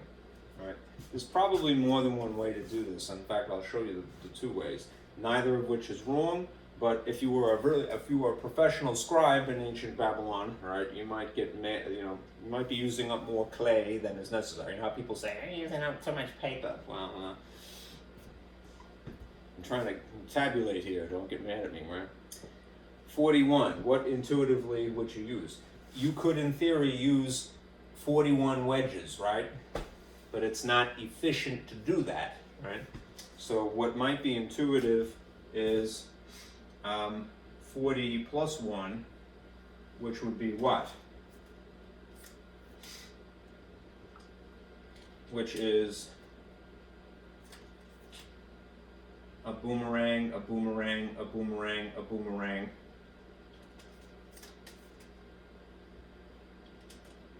And then a single wedge.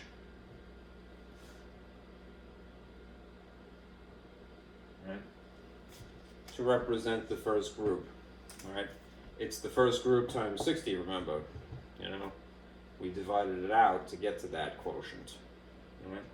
That's 41 right there. 10, 20, 30, 40, 41. We should leave an obvious gap and then do the other one. Now again, there's more than one way to write this. In theory, you could write, as tedious as it would be, writing wedge, wedge, wedge, wedge, wedge, 59 wedges, right? But it's not efficient. So, you could do 50 plus 9, no sin in that. But you're still going to write quite a lot, right? You would end up having 5 boomerangs, right? Boomerang, boomerang, boomerang, boomerang, boomerang. And then 9 wedges. Wedge, wedge, wedge, wedge, wedge, wedge, wedge, wedge, wedge. 1, 2, 3, 4, 5, 6, 7, 8, 9. And it's easy to lose track, right?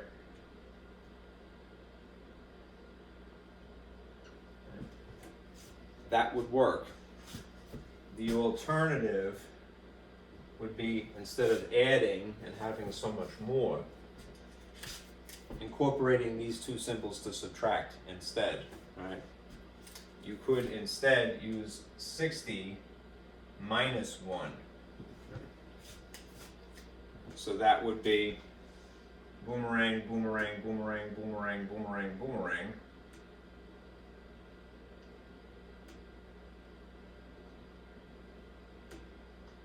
then these two symbols in tandem, Flugerang, if you want to call it that, not to corrupt you. and then a single wedge. Right. 10, 20, 30, 40, 50, 60 minus 1 is the same amount of 59. Right. That's one group, and that's the second group. Right, that's 41 and that's 59. Right. Again, it's not wrong to do it one way or another, it's just arguably more efficient to involve subtraction. In that respect, it's a bit superior to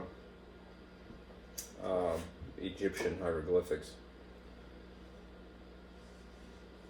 Because you can see that there's a subtraction. And it's not merely alluded to by not drawing. Yeah. Okay. Let's do another. I'll do it a little bit more efficiently. And then we'll switch over to mine, which I think you might like.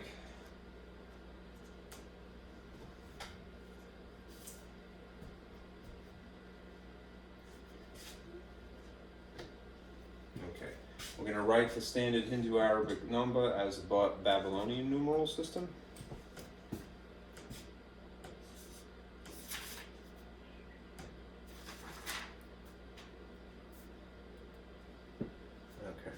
So if you have this figure, 5,363, how many places is that? All right, it's again 4 places. All right. If it's 4 places, then you're going to need 4 60s. All right, and I would spell it out, to establish this. All right, you're going to have 60 to the third, 60 squared, 60 to the first, and 60 to the 0. Right? What do each one of them actually translate to? 1, 60, 3,600, and 216,000 again. Right? These are the things you might divide by.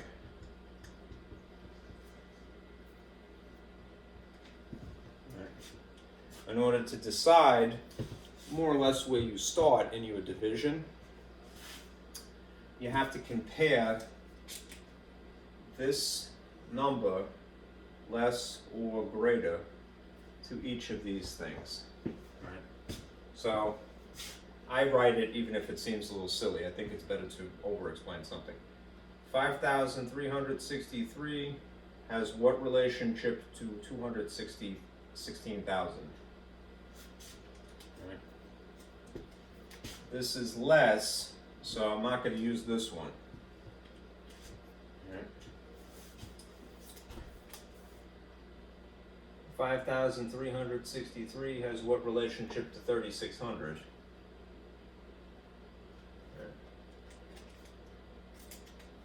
It's greater. So at this point, that's what we're going to divide. Use this to divide, okay? Because notice what happened. It went from less than to greater. And that switch, or if it was equals, right? When it switches, use that, right? So you have 3,600, and you're going to divide into 5,363. Right, we'll see what we get. All right. 3,600 goes into 5,363, probably just one time. And then we have to do the sort of brute force long division here. Right.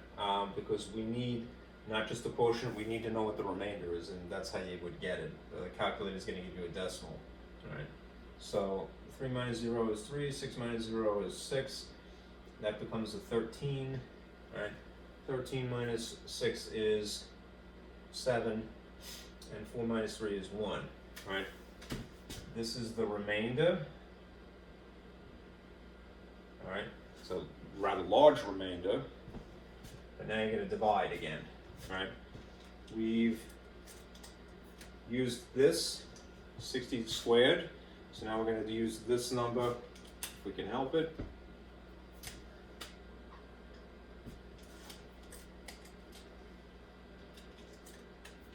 $1,763. We're going to divide by 60. The next one, don't forget to circle this because we need that as part of our translation. 60 does not fit into 1 or 17, but it fits into 176. 3 would probably be overshooting it. So here's some arithmetic. 6 times 2 is 120. So I'm going to put a 2 here. I'll make it red to make it distinct.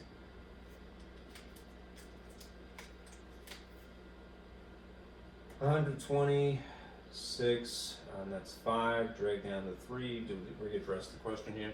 How many 60s can you squeeze into 563? Looking at the 6, looking at the double digits here. Let's see, 9 times probably. All right. So 60 times 9 is 540. That's as close as you're gonna get. 540. The difference of 3 and 0 is 3. 6 and 4 is 2, and that's the remainder.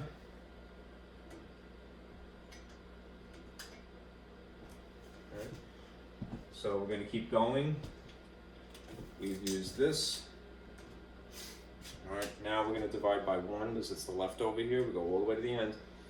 All right, it's 1, and it's super easy, right? It's just 23.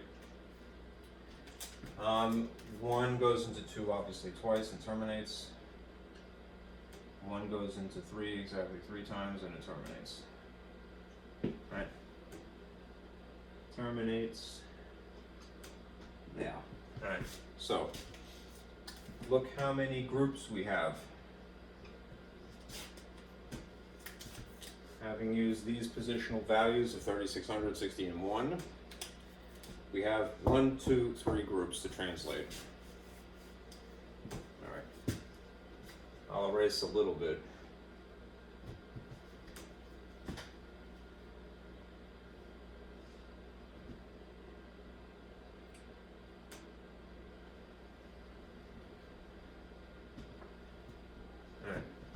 All right. Using the character set of wedges and boomerangs. All right. For the first group. Right, what's the first group going to be? A single wedge. What's the second group going to be? It's 19, so what is that really? It's 10 plus 9, or you could do 20 minus 1 again. It's probably more efficient to do 20 minus 1. It's less characters. So, boomerang, boomerang, that symbol in tandem. And then 1. Obvious gap here, obvious gap here. 23 is a boomerang, a boomerang, a wedge, a wedge, a wedge. Okay.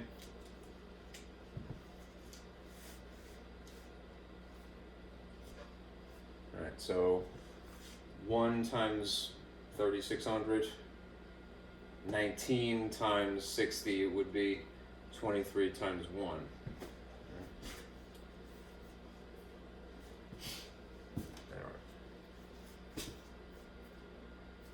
right, one more of these because again they're kind of complicated, and then we'll switch to Mayan.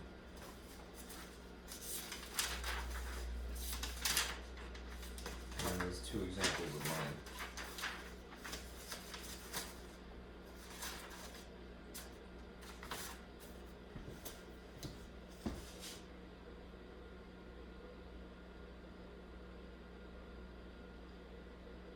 There you have it.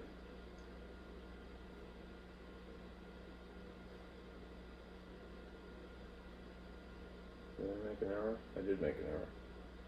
Oh, ding dong. Alright, sorry.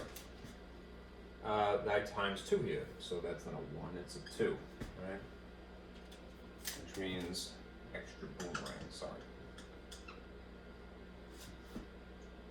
Either 20 plus 9 or 30 minus 1. 10, 20, 30 minus 1 is 29. Alright, sorry, I put a 1 here when I should have put 60 times 2, right, to make 120.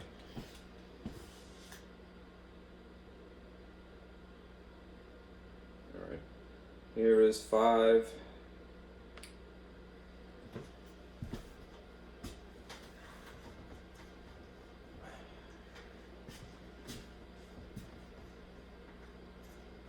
Moving my board, sorry.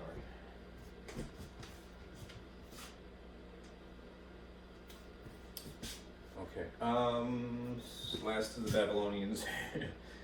We have this figure, 7,223. How many places? Alright, it's 4 places. Alright, so we're gonna need 4 60s we're gonna write. 60 to the third. 60 to the second, 60 to the first, 60 to the 0. Alright, and they equate to 216,000 again, 3,600 again, 60 and 1.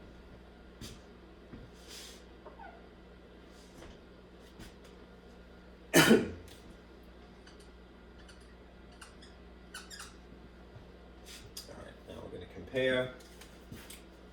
7,223 is significantly smaller than 200, less than 216,000, so we're not going to use that one.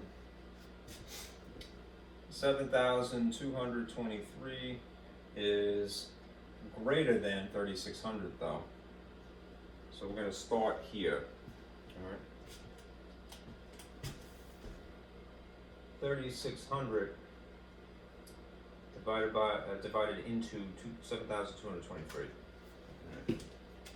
Now, if it was 36 and 72, 36 times 2 is 72 exactly. So I'm going to put a 2 here and a 7,200 here, and subtract to see what the remainder is. 3, 2, and that zeroes out, so that's really unnecessary at this point. The remainder is 23. So circle that, we're going to need it. We've accounted for that position value, we're going to do 60 now. Look what happens in this case. 60 is greater though than the position value. That's fine. So we have 60 and the number 23. All right. So it would seem like we made a mistake, but we actually didn't. All right.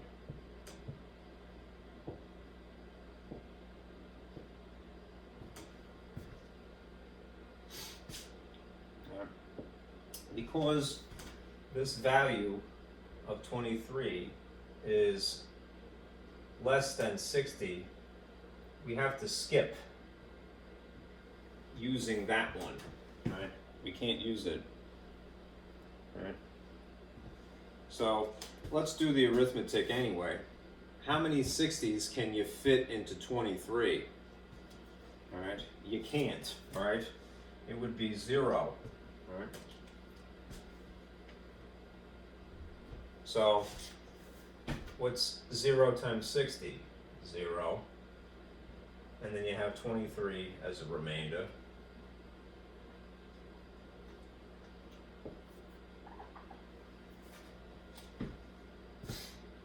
And that's going to be a 0 there. And we would have to continue with the same remainder. And now we're going to get something that actually works. We're going to use the last position value, which is 1.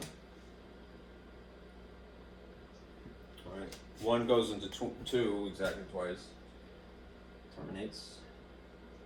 1 goes into 3 exactly thrice, which is 3, and it terminates. Okay. So, this is interesting because there's a position value that would have to be 0. All right. Now, how are we going to get around that? All right, in terms of drawing the characters. All right.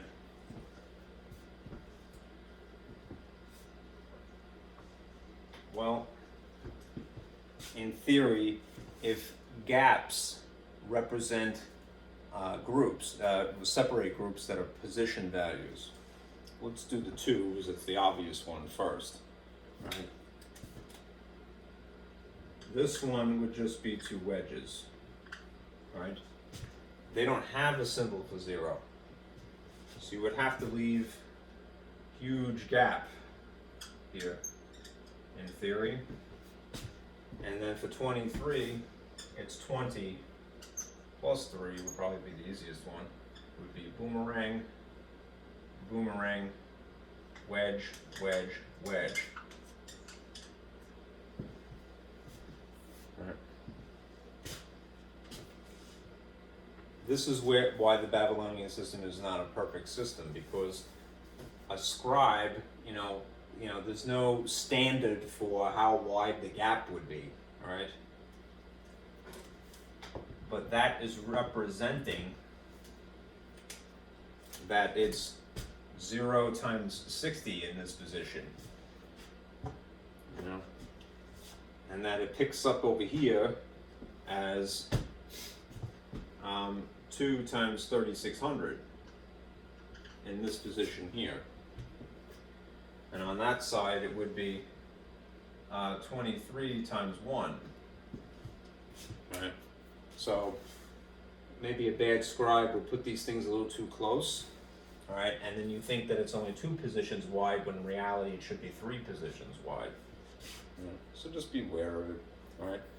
When you have a situation where, while you're trying to divide, you have a larger divisor than you do a dividend, just remember, all right, yeah, you can't fit a 60 in there, but you still have to answer the question, all right? These 2 things, the divisor and the quotient, would always be what you are subtracting in the long division, right? So how would you determine that? 2 times 3600 is 7200. 0 times 60 is 0.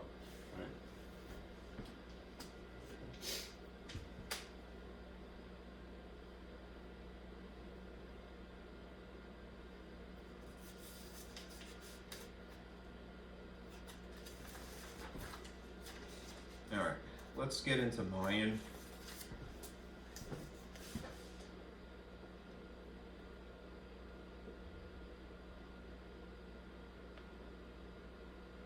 Shoot, sorry.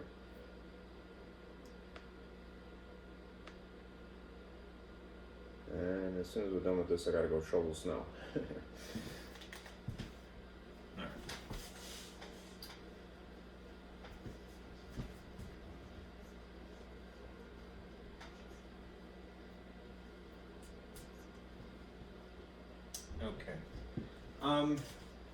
Now, let's decide, are we converting from an alien system to a familiar system, or from familiar to alien? Because again, ultimately we care, because one is going to involve multiplication, and the other would involve division. You need to know what operations we're doing. Well, these that you see here, all right, a dot, 2 lines, 3 dots, a dot, and then 3 lines, all right, is the Mayan system. What I should do is make sure that you're aware, in the packet of material, this is also swiped from the book, these are the character sets for Babylonian and for Mayan, respectively. Sorry that it does that. I rather like the Mayan system, as I said, because it is very intuitive. 1 dot means the amount of 1. 2 dots means the amount of 2. 3 dots means the amount of 3. 4 dots means the amount of 4. And then, if you had 5 dots in succession, it would begin to resemble a line, right? So they use a line, right? And then it picks up again. Lines represent the amount of 5, like the amount of 5, right? A line and a dot is 6. A line and 2 dots is 7. A line and 3 dots is 8, and so forth. Right? There doesn't appear to be, at least because we only go up to 19 here, any standard boundary, right? Because after the point of 19, you're going to be multiplying by 20 anyhow, right? There's no explicitly stated boundary, but it should be 20. It's intuitive. All right. So here we go. As far as scaffolding modeling is concerned, let me just show you my thing here again. These are the positional systems. I wanted that, not this diagram. Use this as your skeleton. All right, we just got through Babylonian. It's written more or less horizontally. Mayan, right in obvious levels. All right, and the bottom level is 20 to the 0. All right, the next level up, which would technically be level 1, all right, is times 20 to the first. And then the next level up, which would technically be level 2, is 20 to the first, but it's times 18 incorporated to make the amount of 360. All right, as in a calendar would be 365. It's just off a little bit. All right, then it's 20 squared times 18, and then 23 times 18, and you don't really have to worry about it. It's this transition from here to here that you have to be careful. All right, just 20 to the 0, just 20 to the first, 20 to the first again times 18, and then it's 20 squared 18, 23 18. It would technically be 24 18. All right, and use these levels as a model. In fact, I might as well do that now. All right. We are going to convert for problem example 6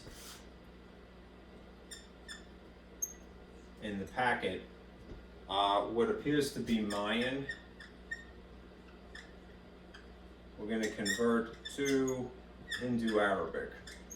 All right, so we're going to stick with the program here. We're going to do actual multiplication. All right, let me zoom in on this because I think it would be more practical. There you go.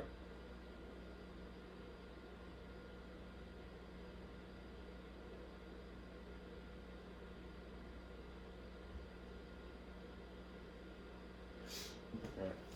We're going to stick with this, alien to familiar, so we're going to multiply. All right. If what they're giving us is a number of levels, let's see what we got. I don't want to make it too complicated. I'm hoping my markers cooperate. On the very bottom level, you see this. I'll make it in red for contrast. Dot and then 3 lines on the ground level. All right.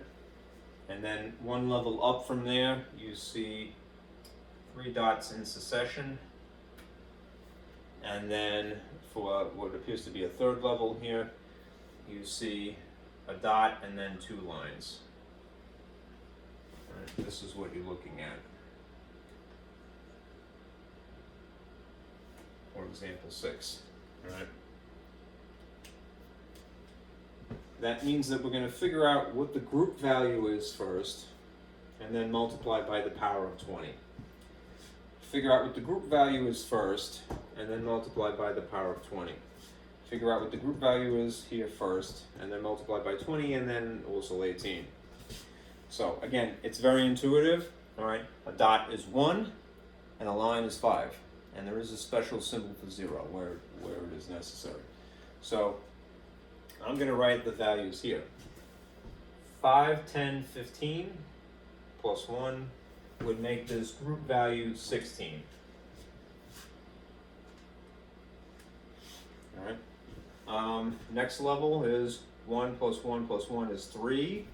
So the group value would be 3, but then it would be times 20. Right, ultimately. This level is 5, 10, and 1 is 11. So this would be 11 times 20 times 18 ultimately. That one's a little bit more of a nuisance because you have to, again, remember that there's 18, which is why you're welcome to borrow the scaffolding when you're doing the problems yourself. Okay. The actual positional values here, I'll write them in blue for contrast. 20 to the first is just the amount of 1, right? Pardon me, 20 to the 0 is 1. 20 to the first is actually 20. 20 times 18 is intentionally the amount of 360 because of their calendar being slightly shorter than the modern calendar. All right. 20 squared is 400. 400 times 18 is actually 7,200. And then 20 cubed, I gotta use my calculator. It's something enormous. 20 to the third by itself is 8,000. 8,000 times 18 is 144,000. So this positional value is 144,000.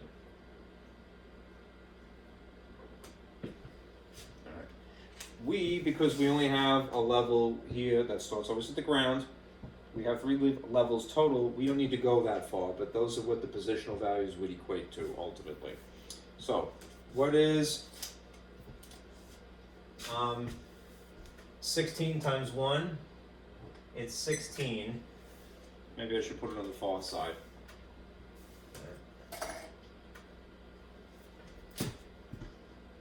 This equals 16. 3 times 20 is 60. And then 11 times 360 is what?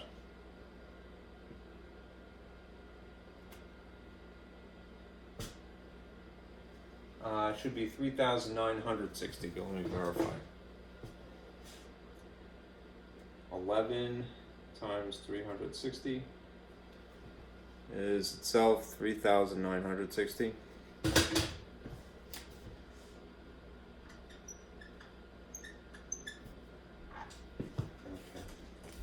And then it's just a matter of adding this to this to this. All right. 3,960 plus 60 plus 16. You should get 4,036, I believe. Okay, I don't know why my black mark is dying all of a sudden, but it is. All right. So just to make it maybe a little bit easier to see now. Where's my bootleg paint? There it is.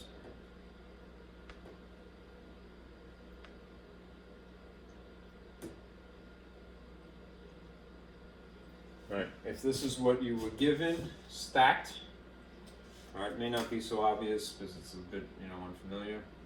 These are the groups, but the groups are stacked vertically. Similar to traditional Chinese characters. Right, but you're not thinking about them as pairs of group. What you have is a number, and then what you multiply by.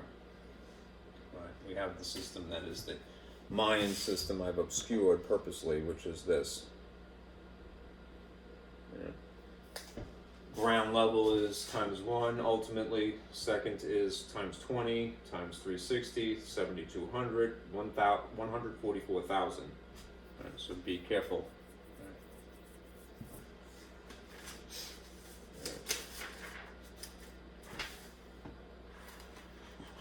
You can see that this is a bit more intuitive than Babylonian, again, not to corrupt your opinion.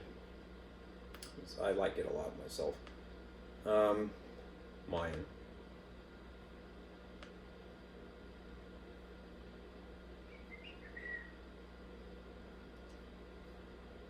Let's do the next one. And we'll do the promenade. Where's my thingy? There you go. Alright, I'll do this without the skeleton present. Alright, just see how well we can do it without it.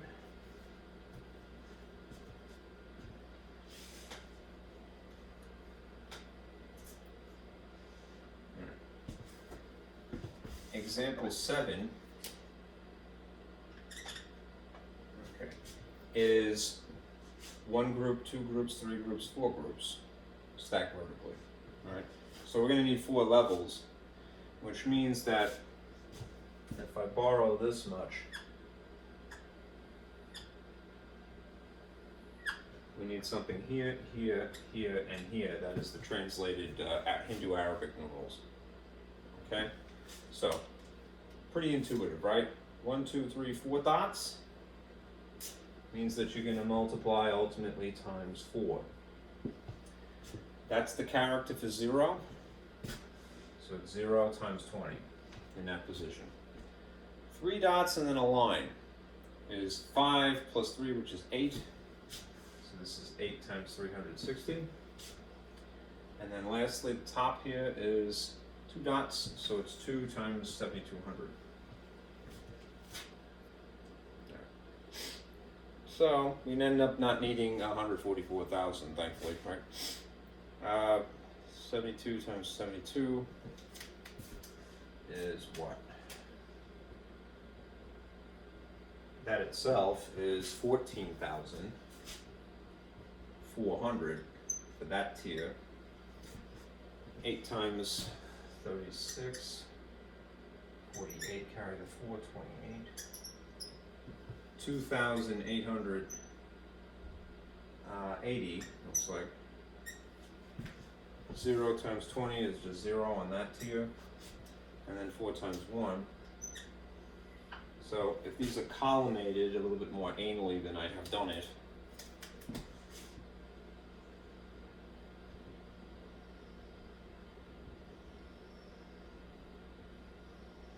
again, good for the future. Give kids graph paper. I know that may seem silly when they're little, but they need the scaffolding, to do it right. All right. What do you end up with? Should be 4 here, 8, 12, 7. I'm guessing 17,284. That is correct.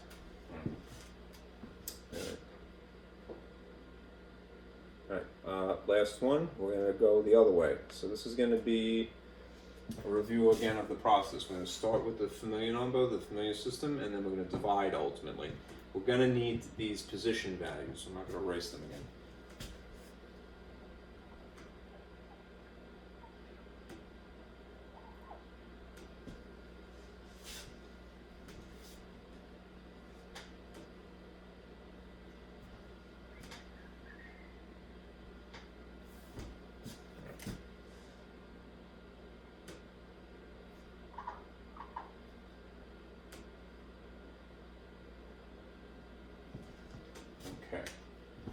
So, this is our figure to convert from Hindu Arabic, familiar. We're going to convert to Mayan.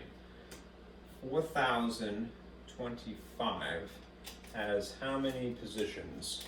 Place values. 1, 2, 3, 4 places.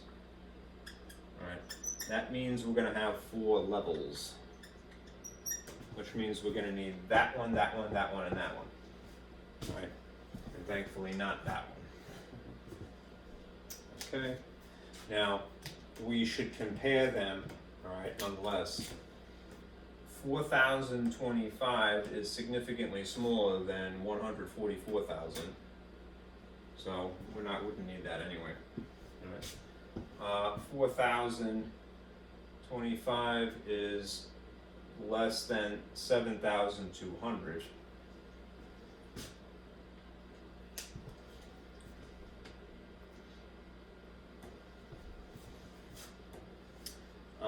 So we wouldn't divide by that.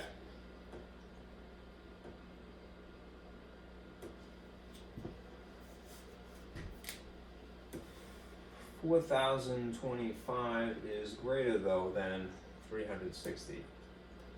So since we have this transition from here to here, we should divide by 360, I believe, first.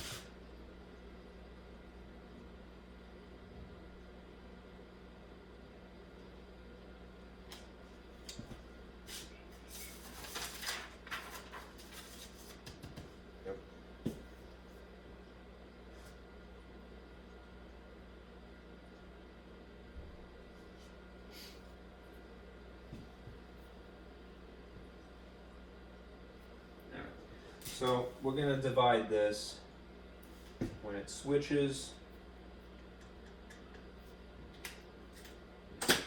from being less than to greater, or if it was equal. When it switches, use this to divide.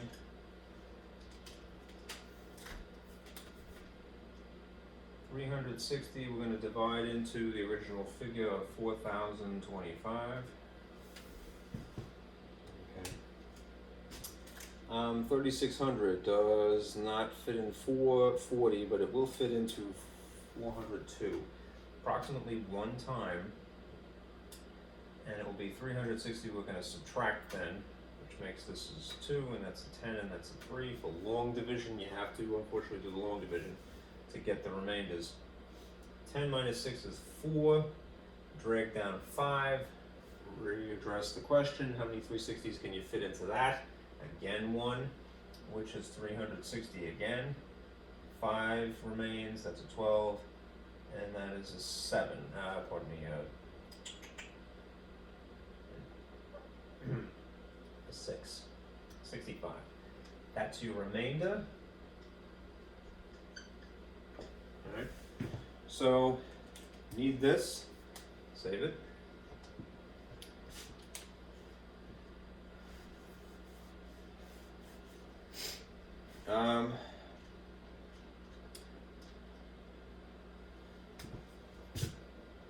Now we're going to divide again. We're going to divide 65 times the next level, which would be 20. How many 20s can you fit in 60? Roughly 3, right? Which is 60, and there's a difference of 5. Save that.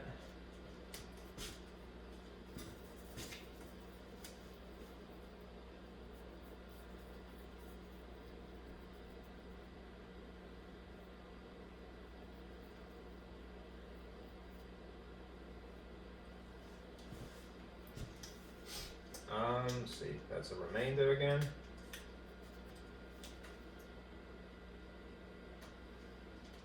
So, next one. I'm running out of space, I'm sorry. Let's see. 5. Alright, 5 times the next position value, we're going to divide by 1. And let's see. 1 goes into 5 exactly 5 times, terminates.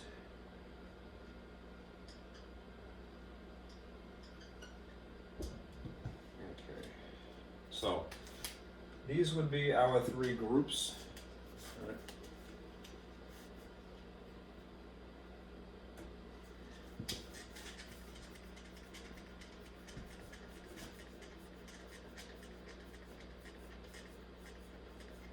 So let's translate these.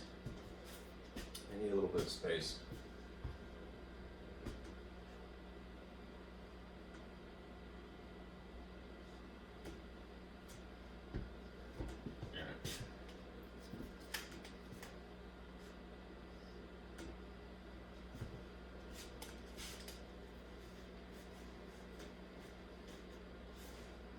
So, first one, the very bottom rung here, I'm going to use green to sort of separate out my levels here.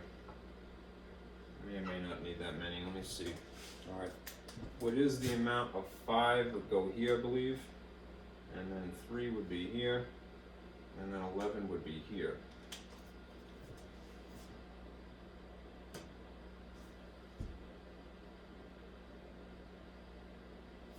Alright, so we have a symbol for these to represent the amount of 5 is just a line. Maybe use black to make it distinct from everything else. Alright, the equivalent of this is just a single line like so. Then this would be 3 dots on the next tier. And then if this is 11, think of it as being 10 plus 1. So it would be efficient to use 2 lines and then 1 dot.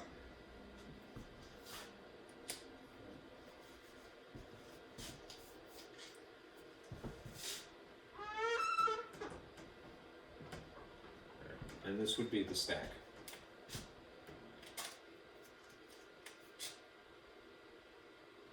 Now, just to verify, because I feel like I'm jumping on something here. 5 times the position value of 1 is 5. 3 times the position value of that is 60. 11 times the position value of 360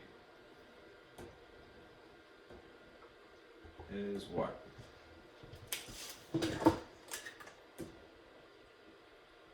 $3,960.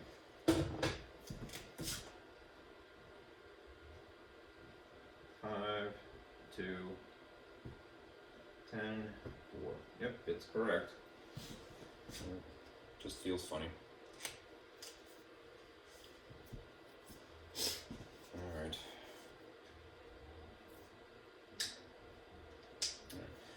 This is defying a little bit of my instruction that I mentioned earlier. It's like, okay, so if you have 4 positions here, then you're going to need 4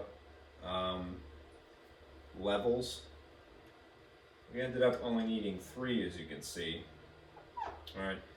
The reason why is because the position levels are not really perfectly base 20. All right. This is not perfectly base 20. You remember that this is 20 to the 0, and that is indeed 20 to the first. But this is 20 to the first again times 18. And then this is 20 squared times 18. Right, and this is then 20 to the third times 18. So it's not a perfect system in terms of Mayan. Right. However, the instruction that I gave you from earlier, from converting to the familiar system to the alien system, is still overall generally correct, and I want to stick with it because when we get into section 4.3, the octal system, binary system, and so forth, hexadecimal, it's going to be more rigidly conforming to what the base truly is. So don't be deterred, right? All right. I believe that is the end of 4.2. Right.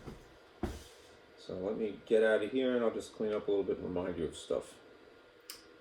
There's our solution, yes. All right.